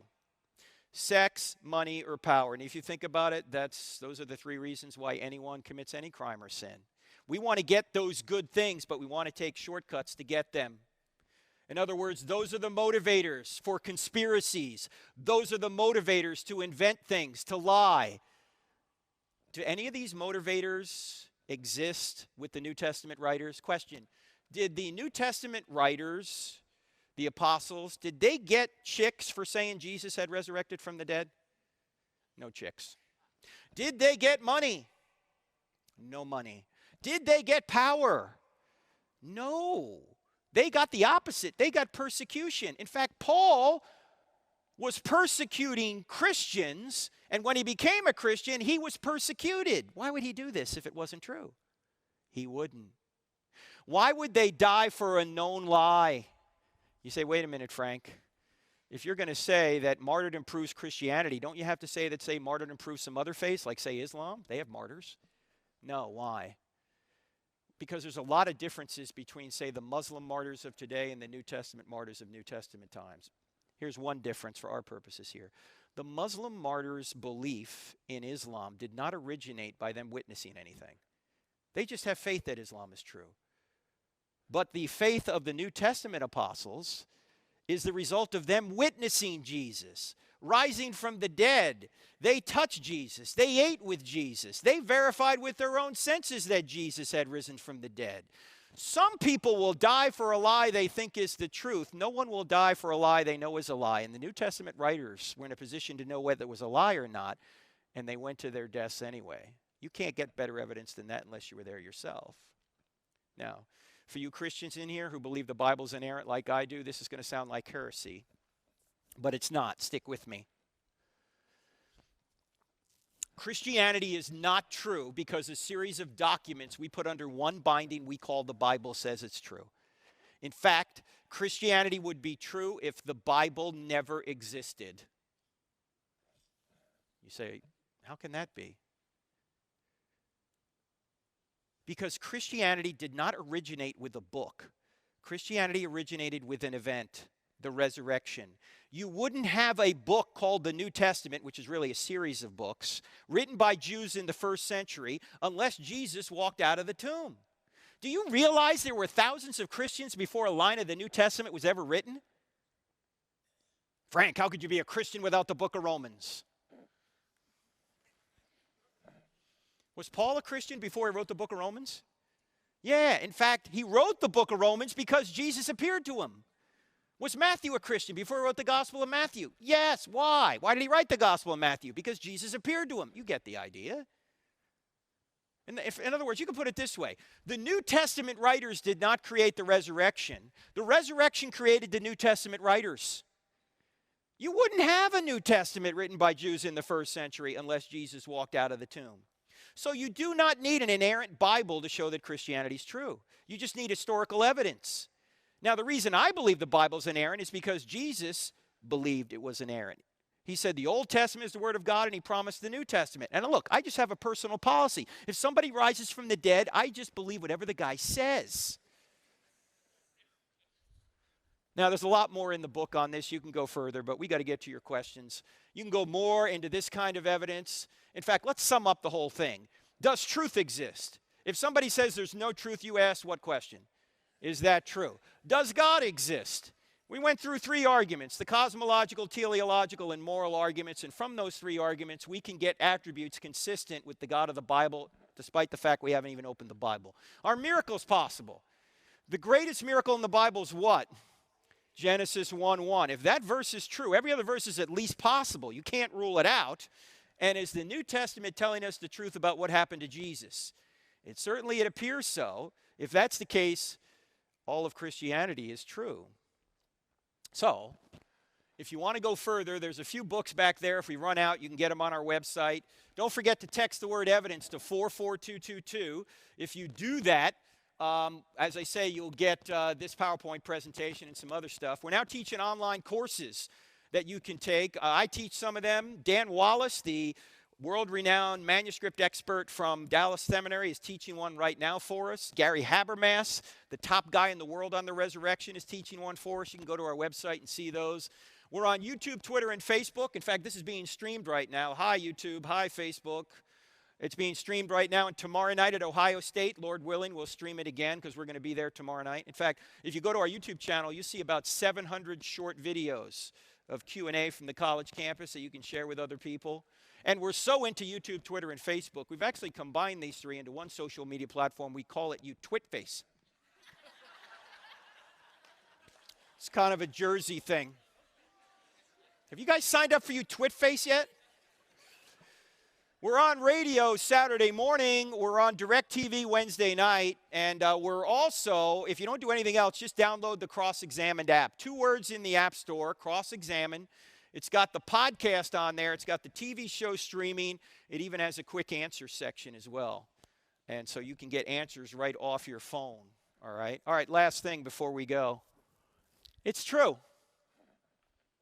So what? Everyone asks. Okay, so let's say Christianity's true. So what? You know what it means? It means that someone actually did die for you. That's what it means. It was Jesus of Nazareth.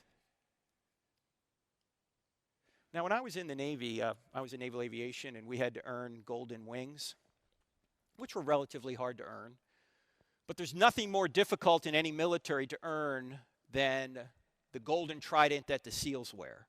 Very few people that start SEAL training make it through, 5, 10, maybe 15%. Those that do make it through, that golden trident is their identity, their military identity. They wear that with pride. When Michael Monsoor was buried in California in Rosecrans Cemetery right outside of San Diego, just about every Navy SEAL on the West Coast showed up for his funeral. And when they passed his casket, they took off their tridents and they pressed them into his casket.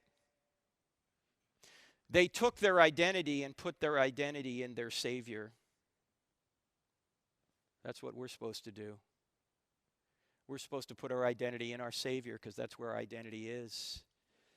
But our culture says, oh, no, put your identity in your political party, or put your identity in your ethnic group, or put your identity in your race. By the way, there's only one race, the human race. Or put your identity in your sexual orientation, or put your identity in your spouse, or put your identity in your job, or your vocation, or your major, or your school. None of those things are ultimate, ladies and gentlemen. I was meant to put our identity in our Savior, and He just holds the gift out. And He says, do you want it? Last time I was in Ohio, I was with my friend Tom Looker, who's sitting right over here, and we went into a prison that Tom ministers in.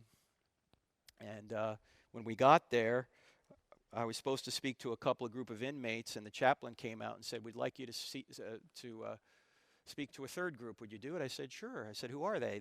He said, the guys in solitary confinement. I said, well, bring them up. And in the prison, solitary confinement is known as the hole. And these guys came out of the hole wearing orange, remember this, Tom? Neon orange jumpsuits that I'm convinced you could see from space. That if they got out of that yard, we'd track them by these jumpsuits. And these were hardened criminals. They had tattoos on their faces. Think MS-13. So I'm in this room. We're in this room with them, maybe 20 of them. And I'm going through this I don't have enough faith to be an atheist material. And I could tell there were a couple of guys in the back paying special attention. And at the end of it, one guy in the back said, hey, man, this makes sense. And I said, look, I don't know why you're here, but do you realize that you can have the same identity that people on the outside have? Because in Christianity, you don't achieve your identity. You receive your identity. You know who achieved your identity? He achieved your identity. And He proved it by rising from the dead. All you need to do is receive it. It's free. Why wouldn't you do that? Have you done that? If you haven't, why wouldn't you do it? It's free. All right. Why don't we go to questions? And we've got a microphone up here for questions, and there's the great Clint Bolin, who makes sure everybody online sees this. And if you have a question, just go up to that microphone, and we'll do our best to avoid your question.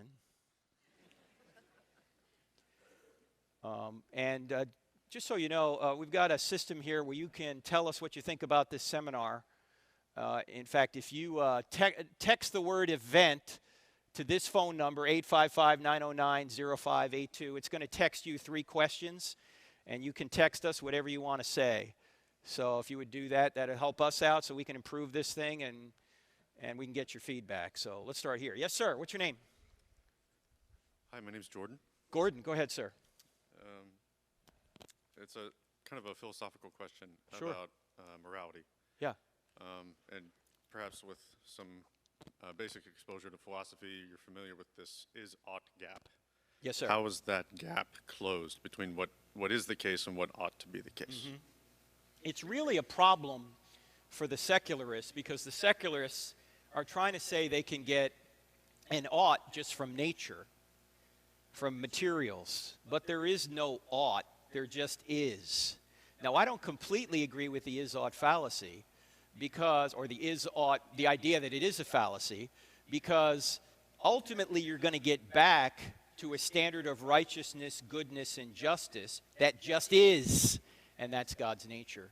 So from that nature, we get oughts. We get obligations from God, from the standard of goodness, righteousness, and justice, who issues commands to his beloved, and that's where we get right and wrong from. So he is a standard, and from that standard, that's where objective morality comes from. Why ought we follow that standard? Because he is what we mean by goodness, righteousness, and justice, and he is our creator. We all agree, whether we're atheists or Christians, that we ought to do the good and shun evil, correct? Well, what is good? By definition, good is God's nature. So we should follow God's nature. If God doesn't exist, there is no good. There just is materials and people bumping into each other and molecules bumping into each other. So he's the source of meaning, generally. Meaning, morality, math. You could go through a bunch of M's. They all come from the mind and the nature known as God. Whatever that is, whatever God is, and this is what philosophers will agree on. If God exists, he is the maximally best or the maximally good being. Whoever that is. Now, I think that's the God of the Bible. But even if you don't believe in the God of the Bible, what we mean by the word God is that being. If someone thinks that there is a source of morality, but it's not a person, is that a problem? I would want to hear what the explanation is. The only other explanation I know that is supposed to be objective is Plato's explanation. That these attributes or these virtues or qualities exist independent as objects, like justice just exists and love just exists, say independent of God. Plato's forms, you've probably read about those. My problem with that is it seems odd that justice, if it existed independent of God, isn't just. It seems like an inert object. How can justice do anything if it's not associated with a person? And it would also seem to be a problem that why am I obligated to follow justice rather than injustice without God? I don't see how Plato can get to objective right and wrong, therefore, without a personal being like God. So you say justice is not able to do anything. Well, it would seem odd that justice isn't just. It would seem odd that love isn't loving. This has to be associated with some sort of personal being, in my view. But he's timeless? Yes, he's timeless. Now, some Christians, like William Lane Craig, who's forgotten more than I'll ever know, thinks that once God created, he entered time. I don't think that. I think God is still timeless, but Craig could be right. I just don't have time to study it. Because I'm not God. Make sense? So you think God is timeless, but he does things? Sure. When does he do them? When did he do them? Well, God is outside of time, and if he's outside of the timeline, he can intervene at any time he wants, even though he's outside of time. All right, I'll leave it at that. Thanks, Gordon. Appreciate it. Yes, sir. So you really believe this stuff, right? What's that? You really believe this stuff? No. So, I just do this for the big money I get. Yeah, right. Go ahead. No, I have a student that graduated from our program and who is Muslim.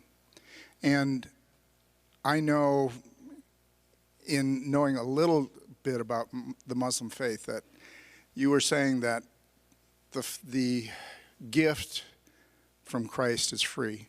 Mm-hmm. But there are certain situations where it's very difficult and very hard. Because if a Muslim converts to Christianity, there are a lot of very negative consequences. So I don't mean to be disrespectful, but, you know, maybe you could just comment on that. Some have put it this way. Yes, the gift of Jesus is free, but it will cost you your life. Because you can accept the free gift, but as Jesus said, one of the paradoxes of the Christian faith is If you want to gain your life, you've got to lose it. You've got to give your life up and accept mine, what I've done for you. Now, in America, we don't think that way because we're so cushy and comfortable here. But in many places, you couldn't even have a seminar like this. This would be illegal, and we might be killed for doing something like this. That's why many Christians, I think, are very short-sighted when they say, oh, I don't need to get involved to vote or any of this because, you know, what good is that going to do? Do you realize that politics affects your ability to live your faith? If you don't think so, you can go to some of the countries I've been to, Iran, Saudi Arabia, China. You can't do what we're doing in this room right now in those countries, not legally anyway. So it's important, if for nothing else, to protect your freedom to live out the faith and speak the truth and live the truth. Yes, sir. What's your name? All right, Dustin. Dustin. Not to be greedy, but I have 2 questions. Yes, sir. They're short. Go ahead. The first one I thought would be appropriate because we're at a college campus. It's kind of personal. Is that all right? Say again? It's kind of personal. Is that all right? That's all right. Go ahead. Bud Light or Busch Light? Bud Light or Busch Light? Wow, that's a real tough one. How about if I say neither? Unless Miller it's Lite. Bud Light Lime. No, I'm not a big drinker, but okay. All right, the second one is I've noticed in my studies of history that every single civilization that pops up, no matter where or how isolated, has a religion. I don't know if there's any exception, but that seems to be the rule for me. I was wondering where atheism ever comes into play historically, if there's any societies that have had higher rates of atheism, or, you know, maybe you have answers as to where it originated. Well, I'll give you one such example, and that is the former Soviet Union. And the Soviet Union tried to, for 70 or so years, impose atheism on the populace. And when my friend Ravi Zacharias went over there a number of years ago and started talking about God and truth, he got a lot of pushback because they were trained to believe there is no God. And many of them believed there was no God. And Stalin, as you know, and Lenin, and those kinds of leaders, both those leaders on different occasions, it was probably more Lenin, now that I think about it, they bulldozed churches. They wanted to wipe out Christianity. And a lot of people will look at the errors, or the horrors, I should say, of religion, and there have been many horrors of religion. But a lot of times when the atheists bring those horrors up, they ignore the horrors of atheism. There were far more people killed in the last century by millions by atheistic regimes than have ever been killed in the name of religion anywhere. I mean, Stalin killed at least 20 million of his own people. Mao, probably 60 million of his own people. You put the dictators of the 20th century together and you get more than 100 million people dead by atheistic regimes. Now, this doesn't prove or disprove atheism or Christianity. I'm just saying the idea that evil comes from religion is nonsense. According to the history of, I think it's the Encyclopedia of War, what percentage of wars do you think involve religion? According to them, 7%. If you take Islam out of it, it's 3%. In fact, let's just think about the last century. World War I caused by religion? No. World War II caused by religion? No. Korean War caused by religion? No. Vietnam War caused by religion? No. Iraq War caused by religion? No. Saddam wanted Kuwait's oil. You just think about in our recent history. They're not caused by religion. They're caused by other factors. Make sense? All right, one more. Yeah. What's the earliest account of atheism that you know of? Cain. That's a good one.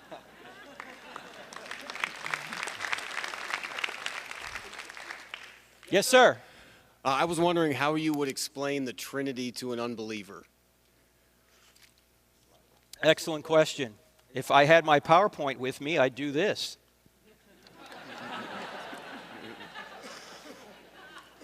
Don't you carry a PowerPoint with you at all times?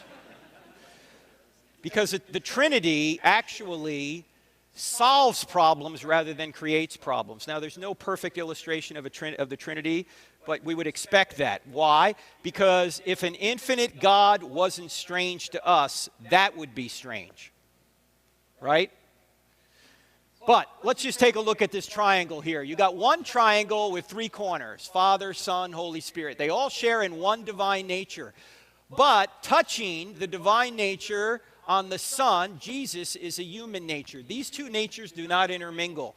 Jesus was 100% human and 100% divine. In other words, he had two natures.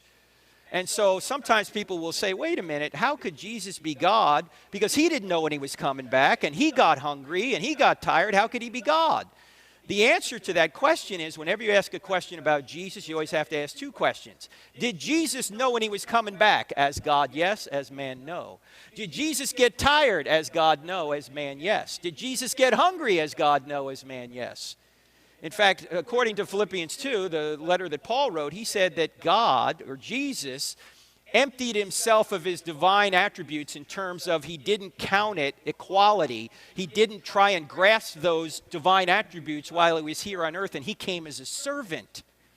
So this shows me that you can have Jesus here on earth and God still in heaven because they have two natures. And this also solves the problem of eternal love. Because how could you have love in a strictly monotheistic being? There's no one to love. But in the Trinity, you've got a lover, a loved one, and a spirit of love.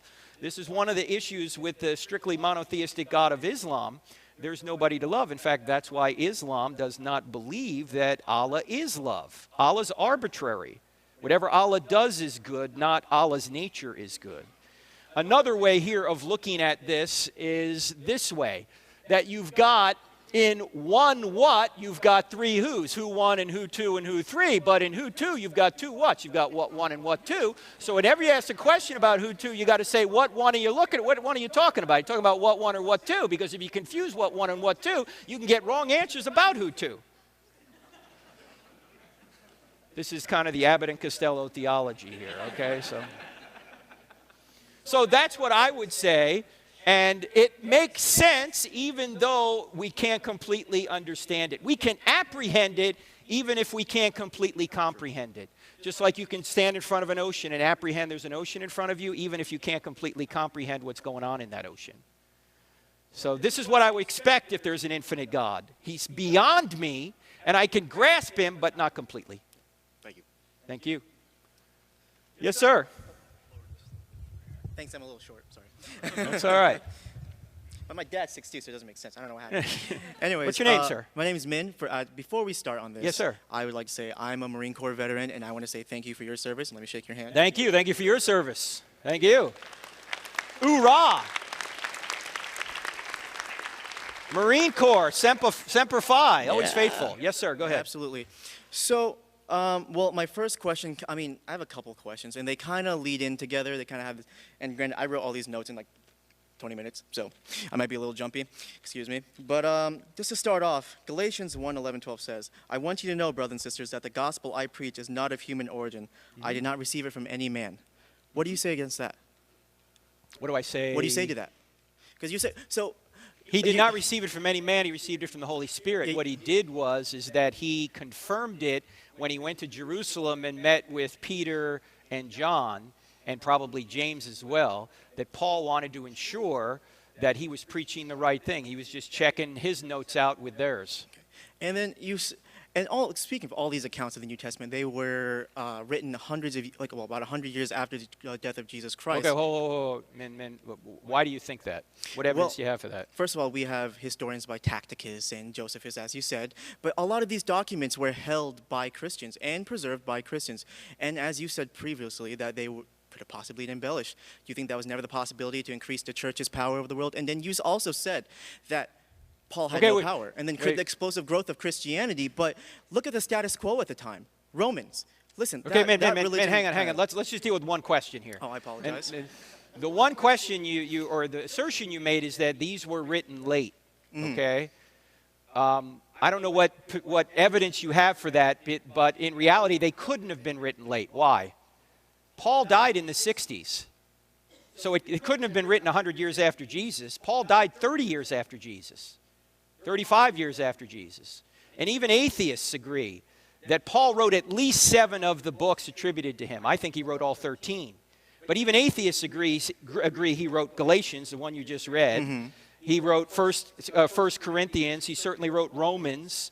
He wrote several others. So to say that these are written late is impossible. We know that Paul wrote them, and Paul died in the mid-60s.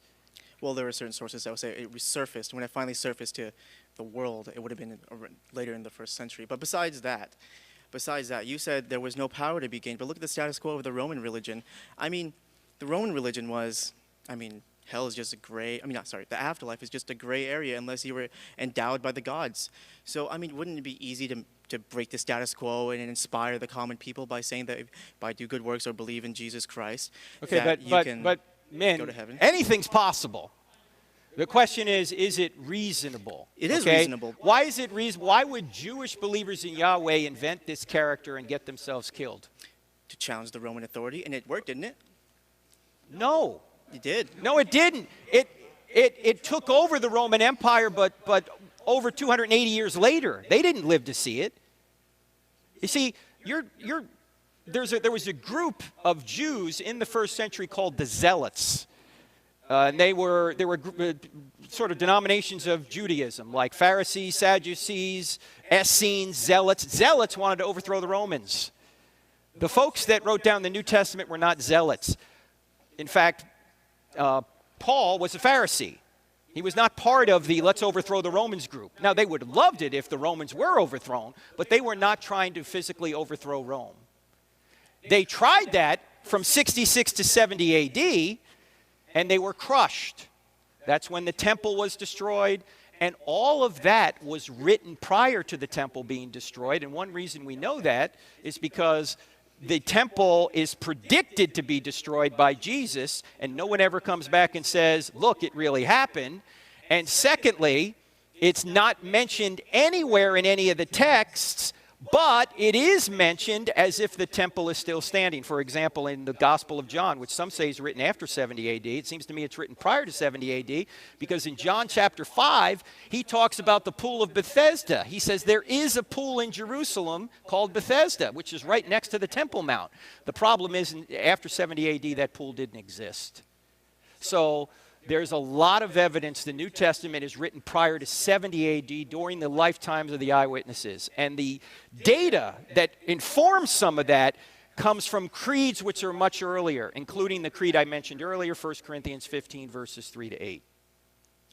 Well, that aside, by saying that a lot of those resources and those references could have been embellished, and they have no direct evidential source. But besides that, can I ask a couple more questions on examples? Let me do this, man. Let me ask you a question. Yes. If Christianity were true, would you become a Christian? I'm a Buddhist, so no, but can I tell you why? You what? Can I tell you why I wouldn't be a Christian? Yeah, why? Well, Leviticus 18:22. I'm not homosexual, by the way, but Leviticus 18:22, you must not lie with a man as with a woman, that is an abomination. Okay, so let me just ask you this. So if God really existed, and he wants what's best for you, and he gave you certain commands, including that one, even though that's an Old Testament command, you wouldn't trust him? No, because, look at the state of the world. That's fine. Let me go to the next question. If you have time at the end, then you can come back. Okay. All right? Thank you. Yes, sir. I have 2 questions. What's your name? I'm Andre. Andre, go ahead. First, actually, before I want to ask them, I want to compliment on your debates. The big one was Jeffrey. Jeffrey Louder? Yeah, Louder, that one. Great guy. I like Jeffrey. It was really smart. Good one. And second, can you sign my book that I bought? Sure, absolutely. At the end? I'll be have here. it with me. My first question was when atheists bring up an argument, they mention the Crusades as their opposement. Like the Crusades killed people because of the name of God. Yeah. How would you respond? I would ask them, what do you mean by that? And what do you know about the Crusades? Because chances are they don't know anything about the Crusades. Okay, they're going to think the Crusades helped spread Christianity early on. The first crusade was ordered in 1095, as a military response to Muslim aggression in the Holy Land. Christianity had been established for more than 1,000 years before the Crusades ever began. And there were atrocities committed on the Crusades, but that's the illogical outworking of Christianity, not the logical outworking of Christianity. The logical outworking of atheism is the Holocaust. Because if there is no God, you can do whatever you want. You might as well try and create the Uber race if you can get what you want. Now, I'm not saying atheism prescribes the Holocaust. That's not the case. I'm simply saying if there is no God, there's nothing ultimately right or wrong, and somebody can make the case, I'm just going to, if I get enough power, create a Holocaust to get what I want. My second question was, since there's different denominations, why do we follow one? Like, is there really a necessarily true way to follow? Like you have Baptist, Methodist, Orthodox, and non-denominational? Okay, you're asking a question, why are there so many denominations, basically? And the reason is because there are so many people. People disagree on everything. It's not God's problem, it's ours. You know there are people out there that actually believe the earth's flat? I get emails from these people. I mean, there are people out there that believe all sorts of crazy things. Yeah, all around the world they believe this. Yeah, that's right.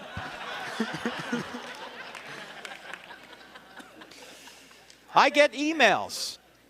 Yeah. You get people, and I'm not trying to offend anybody here, but I'm just trying to tell the truth. There are people who are denying there are two sexes.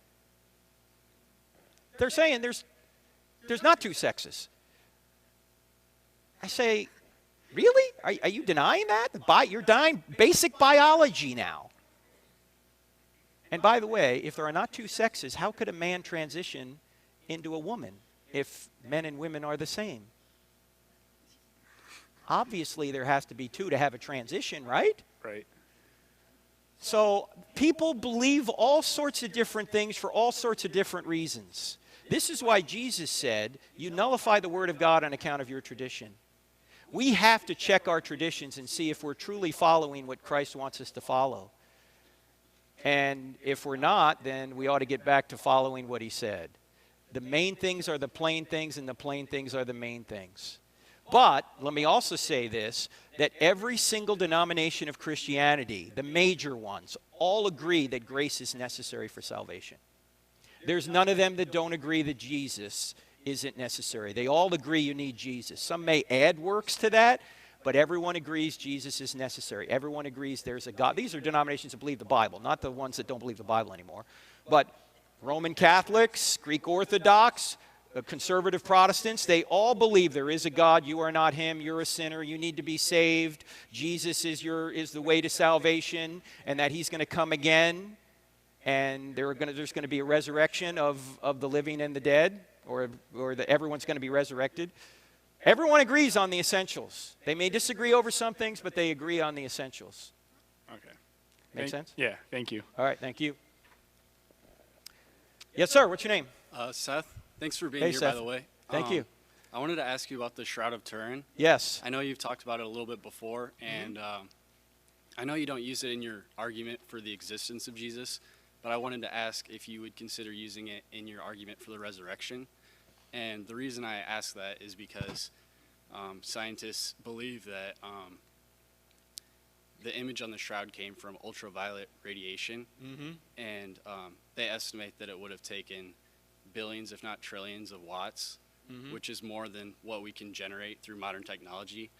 And I'm just wondering if you think that requires a supernatural explanation.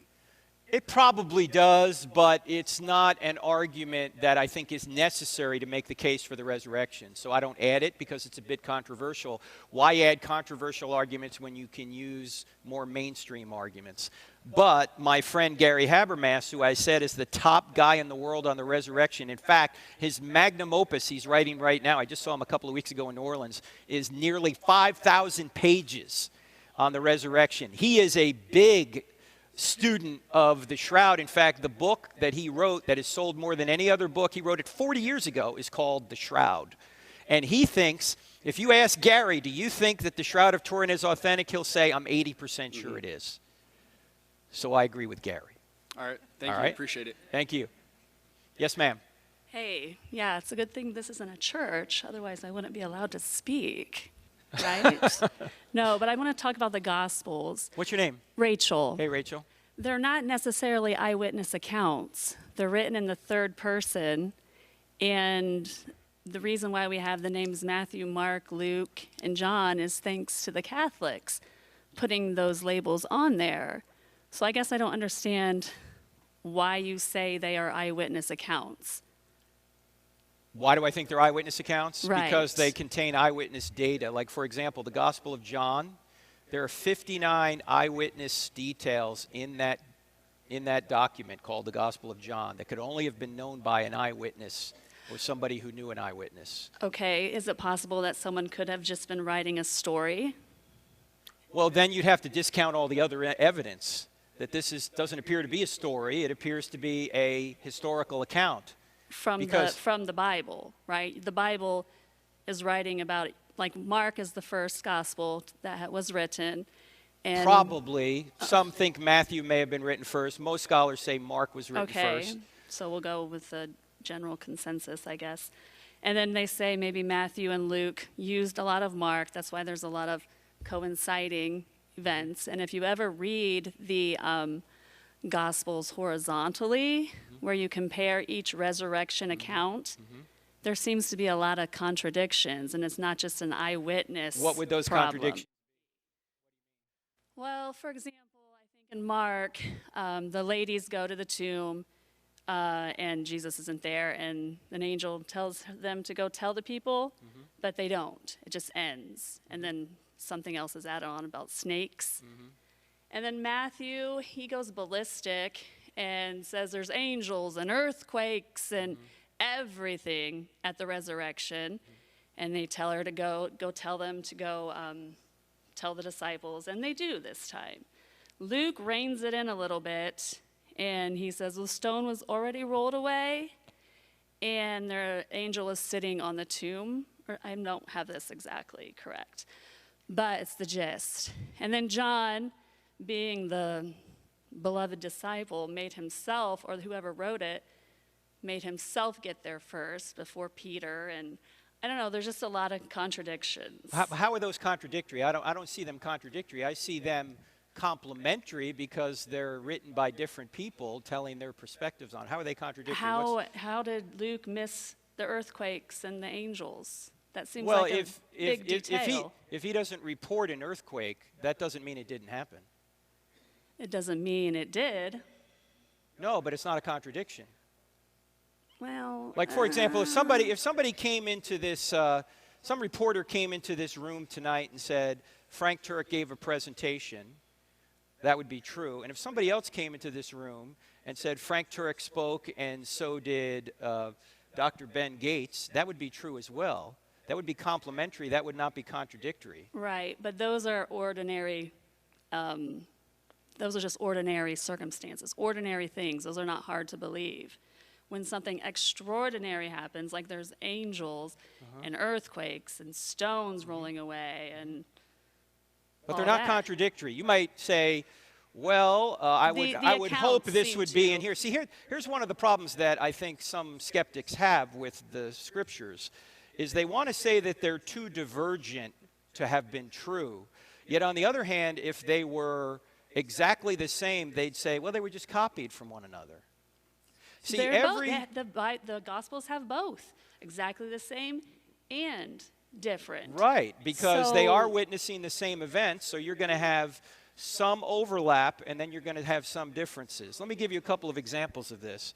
Do you know that when the Titanic went down, some eyewitnesses said it broke in two, and other eyewitnesses said, no, it went down whole? Does that mean that we can't trust the Titanic sank? No, that doesn't. That is not a miraculous occurrence. Leave miracles out for a second. Is that a contradictory? Well, it seems contradictory, right? Well, But what do they agree on? that the Titanic sank. Right, And exactly. they lived to tell about it. Right, so every single gospel says there was a resurrection. They may tell the story a little bit different way and have different details in there, and even if there are contradictions, that does not disprove the fact that there was a resurrection. Why would you It could have? just be a story. But then You're giving, this is what I feel like. I haven't heard evidence for your resurrection. I hear assertions and appealing to emotion. I haven't seen any evidence what would you consider to be evidence other than eyewitness accounts? Eyewitness accounts are usually the least reliable evidence. So how do you know anything from the ancient world? I don't. I have to go by, it's the thing that makes the Bible unbelievable are the miracles that are in it. Okay, so you have a philosophical presupposition against miracles then? Not necessarily. I guess I don't know what that means. What, meaning you're ruling out miracles. Anything that has a miracle in it you won't believe. Well, you want to say the ancient world. You want to Caesar, I can believe what I read about him because he doesn't claim to do miraculous things. That's what I mean by philosophical bias. Okay. You're ruling out miracles. And to be honest with you, you're probably on the side of most scholars. Most scholars will say, look, if it's got the miraculous in it, I can't believe it. The problem is the miraculous is possible because the first verse of the Bible appears to be true. There appears to be a God. Then the miracles are possible. You're reading the first verse of Genesis with your Christian eyes. You're not reading it in historical context. But also the, what is it? The Quran has miraculous claims. What do you think the proper interpretation of the first verse of Genesis means? What is it? I don't know, but I can tell that you're reading it with your Christian lens. All it says there was a beginning, right? That God created the heavens and the earth. Well, I mean, technically, was it a beginning, or was the universe just in a different state? Was it just in a different form? Well, it says there was a beginning. The Bible does. Yes, and science, the scientists, currently the science says that. Including Einstein, is saying that the universe had a beginning through his theory of general relativity. Maybe this current state of the universe had a beginning. Well, the universe can't be eternal, otherwise today never would have gotten here. That's gibberish. I don't know what you're saying when you say that. Rachel, let me ask you a question. If Christianity were true, would you be a Christian? If the Holy Spirit convicted me and brought me to it, I probably would have no choice. Oh, no, you always have a choice. Not if I was led by the Holy Spirit. Oh, you can resist the Holy Spirit. A lot of people do. Oh, well, then I don't know. I was a Christian. If I gave you a book, would you read it? My mom, I think, is going to buy it. But that wasn't my question, Rachel. If I gave it to you, would you read it? I could read it, and I could do a YouTube response, I guess. You really sound open, you know? All Rachel, think about this. If God exists, if he does, and if the story of Jesus is true, isn't that the greatest news in history? Oh, not for those going to hell. Nobody has to go. That's the whole point. Well, if they're not convinced that what they're reading in the Bible is true. I said if it was true. Isn't it great news? I guess. Yeah, great, we get to you're spend with me. eternity. Hey, Rachel, if there's a book back there, just go take it from them. I don't know if there's any left, but check it out. Yes, sir. What's your name? My name's Austin. Austin. Good name. Third son's named Austin. Right on. Go ahead. I've been watching for years, and I just think Fort Wayne's really blessed to have you out here. Oh, thank you. Thanks. But I think my questions are a little off the wall. I've been watching Cross-Examine for a while, so I search on the YouTube search engine, and I don't think I've seen maybe a proper response, or I just want more of your stand on these questions. So the first one you brought up earlier, what would you say to someone just to debunk the Flat Earth Society real quick? Next question. All right, so I'm not even going there. All right, we don't have time. Go. Okay, and then because laws change, right, and we're supposed to follow the law, right? And I mean, I know there's the moral law as well. Mm-hmm. So if marijuana is made legal, does that make it morally right? No, and that's a good question. Just because something's legal doesn't make it right. Unfortunately, a lot of people think if it's legal, it is morally right. Many people think whatever's legal is moral and whatever's illegal is immoral. That's why the law is a great teacher, and it's important that Christians support good laws, not just for our benefit, but for everybody's benefit. So, no, the purpose of recreational marijuana is to impair your faculties. That's not the purpose of drinking all the time, right? They're two different substances. Wine complements food, and you don't necessarily get inebriated by having wine, but the purpose of recreational marijuana is to get inebriated, which I think is a problem. Do you have any verses in the Bible that you'd go to on that? You don't need verses on the Bible to show certain things are moral or immoral. Some is just the moral law written on your heart, but you could use, Paul says, don't get drunk with wine. Well, you could just say don't get drunk with weed if you wanted to. It's the same thing. Drunkenness is the issue. How you got there, that just happened to be wine at the time. Thank you for your time. Thank you. Thanks, Austin. Hi. Yes, ma'am. Hi, I'm Michelle. What's your name? Michelle. Michelle, go ahead. I'm kind of a new Christian, so these questions might be kind of dumb. But I'm sorry, you're going to have to maybe move that down a little bit or just speak a little bit louder. Hold on. The master is coming over. This one here? No, never mind. Yeah. Clint Bolin, ladies and gentlemen, here he is. There you go. Is that good for you there? yeah. All right, Michelle, go ahead. Okay. What happens to those who don't hear of the gospel or Jesus? What about those that have never heard? Yeah. Okay, excellent question. This is a question that actually is a moral question if you think about it, right? Because it's basically saying that, God appears to be not completely loving because some people who never hear the gospel go to hell, apparently. That's what the thought is anyway. So it's really a moral question. But it's a good question, so let's spend just a minute on it because a lot of people are upset by it, and I can understand why.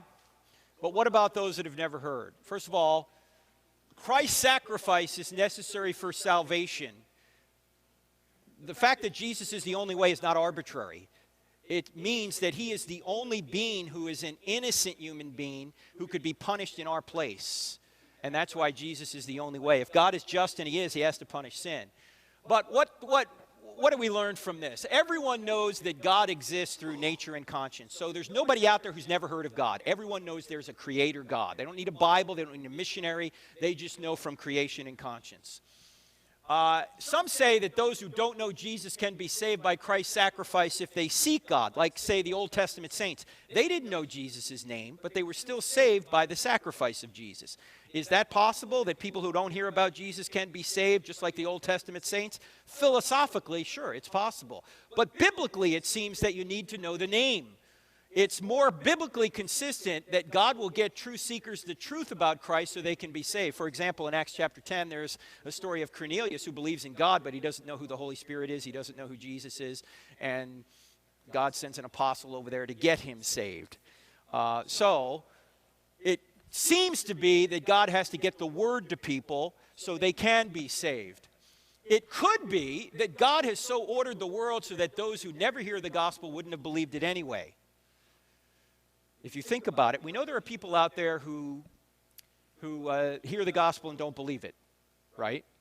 It could be that the people who never hear the gospel wouldn't have believed it anyway. God obviously knows who those people are. In fact, Paul seems to hint at this on Mars Hill in Acts 17 when he says this: "From one man God made every nation of men that they should inhabit the whole earth, and that he determined the times and places for them and the exact places where they should live. God did this so that men would seek him and perhaps reach out for him and find him, though he is not far from each one of us." So the implication here is that it could be the solution that people who don't hear the gospel wouldn't have believed it anyway, no matter if you had given them the gospel. We know this, that God wants all people to be saved, right? So we trust in God's love that in the end, all people who want to be saved will be saved. And those that don't, they won't, because they don't want God. They don't want to be with God. We know at the end of the day, since God is just, nobody's ever going to say, "Oh, God, you were unjust to me." That's going to be impossible. He is the standard of justice. Does that make sense? Yes, thank you. All right, thank you. Great question. Yes, sir. Hey. All right. Hey, this is like Deja vu all over again. It's Hey, Jordan Gordon. again, yeah. Go ahead. I think you may have mentioned at the beginning that if atheism turns out to be true, then you would be an atheist. Is that right? Yeah, here's my problem, though. I don't see any way you can show that atheism's true. Okay. Materialistic atheism. Because why should I believe any of my thoughts if I'm just a moist robot? If I'm just a molecular machine? That's why I ask atheists in debates like Michael Shermer. I say, Michael, you're a materialist. How can you trust reason? And he didn't want to answer the question. Have you ever heard of teleonomy? Who? Teleonomy. It's kind of the complement to teleology. So teleology is kind of purpose that... teleology. Yeah. It Okay. arises through intentional intelligence, right? Well, teleonomy is the emergence of purpose simply because the function has arisen. It's kind of what is proposed by evolutionary theories. The problem is if macroevolution's true and there is no teleology, we should not know it's true. Because we don't have minds that can ascertain truths. We just have minds fit for survival, not for truth. So This what is would why the difference be between truth and survival at a certain point?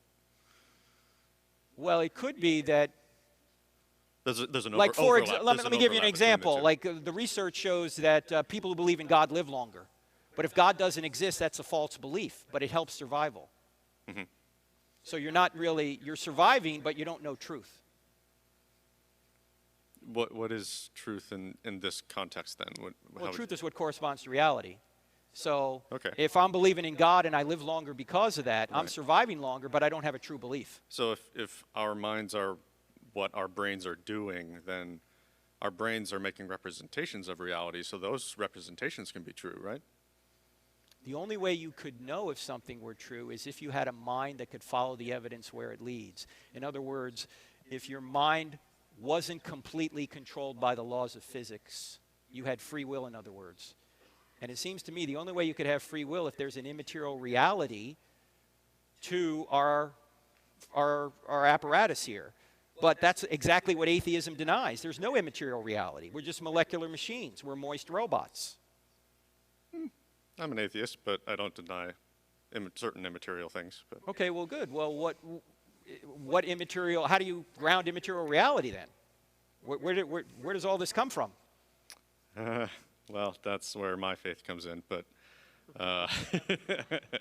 I'm still working that out a little bit. But Well, that's fine. If I gave you a book, would you read it? Which one?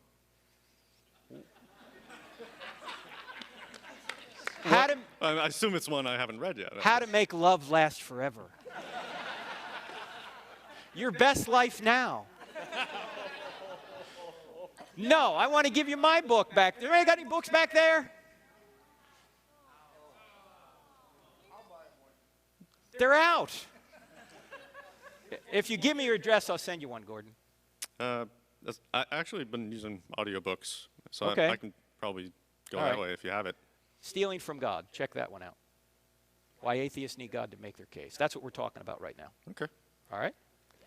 I'd be surprised if you had a... If I had what? I'd be surprised if the book changed my mind on that. Because I think it's the other way I around. would too, I because think it's the other way around, I actually. would, because you don't have a mind according to your worldview. Because I think that the God... That's the problem. The God conversation is borrowing from the material world. But you see, you just said you changed my mind. According to atheism, there is no minds. There's just brains. Brains are doing the mind. The mind is what But the brain does. they're one and the same. Processes are immaterial. Right. Well, then there's more than just material. Then you're stuck again with Right. trying to ground the immaterial material things realm. participate in processes. Yeah. So. But if it's all driven by the laws of physics, it's not a free will thought that you're following the evidence for. It's just... It's reliable still. How can it be? There's no way to evaluate it as reliable. You don't have a mind to evaluate it. You just have this Well, brain. It's true. It's true that that's through induction. So it is Okay. Yeah. All right. But thanks, man. Let me go on to some more questions. I'm an atheist with faith. All right, that's right. Everybody has faith. You're right, Gordon. Yes, sir. Hi, I'm Austin. Yes, sir. Had a quick question. Thank you for your talk tonight. It's excellent, by the way. Yes, sir. This is about regarding the religions of Christianity and Islam. Yes. So obviously the religion of Islam, and especially radical Islam, would teach something along the lines of destroy the infidel along that line. And we see that obviously with terrorism currently. How does that compare or with some of the Old Testament, where you would see a lot of, let's say, in 1 Samuel, where God commands Saul to, there you go, that's a good one, where God commands Saul to go wipe out all the Amalekites, you know, don't even leave any animal, no man, woman, boy, or girl, no, even the animals. How does that compare? Okay, yeah. Well, as opposed to jihad in Islam? Correct. Well, one thing is that in the Old Testament, this is for judgment. And it's for a specific group of people at a specific time. When it comes to jihad, that's not for judgment, that's for different religious beliefs, and it goes on today. That's one difference. Okay. But let's deal with this question, because this is a great question. Why did God, really? I mean, you calling this God loving and he does this kind of stuff? Well, first of all, when someone asks the question, I ask if there is no God, why is any so-called Old Testament atrocity wrong? Because as an atheist, there's no standard, no objective standard by which to judge it as wrong. So I'm always going to ask that question. But the atheist is well within his rights to say, look, you're saying your God is a God of love. Why does he do these things? Okay, so it's a good question to ask our worldview. He just has no grounds to say it's immoral. The second thing I want to bring up is God arbitrary, or does he give reasons for judging people in the Old Testament? He gives reasons, right? These people have been doing some awful things for about 400 years, including one of the things that they've been doing is sacrificing their children to the molten hot metal idol known as Molech. In fact, Plutarch, who's a Greek writer around the 1st or 2nd century, tells stories of the villages pounding their drums louder so the village people would not hear the screams of their children being sacrificed on Molech. And this is going on, and God finally says their iniquity has reached its peak. It's time to wipe these people out. Now, I always have a question after this. I always ask to atheists, why complain that God does not stop evil, but then complain when he does? That's a good one. Right? Here's an instance where God steps in and says, okay, this culture needs to go. Right. And atheists are saying, wait, hold on.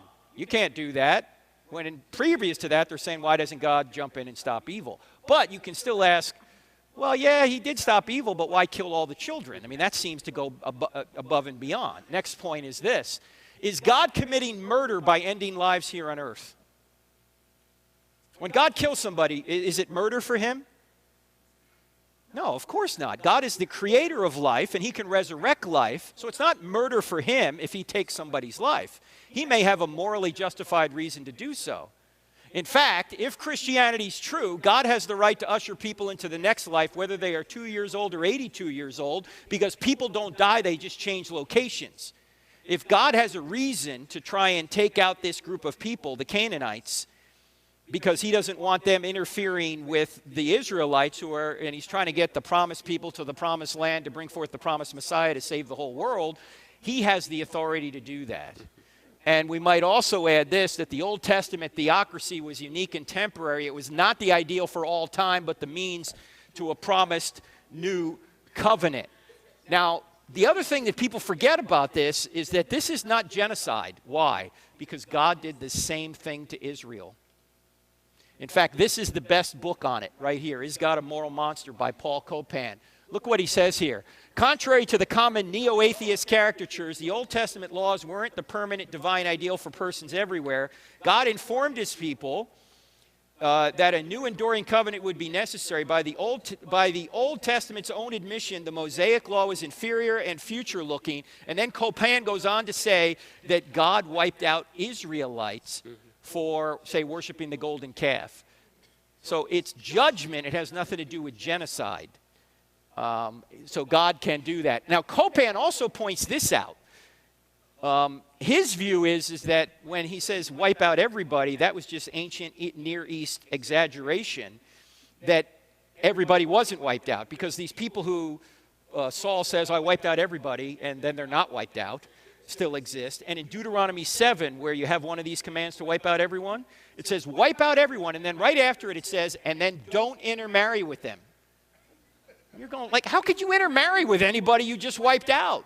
The implication is that these were just exaggerated commands. Push these people out of the land. The women and children wouldn't have been involved in warfare anyway.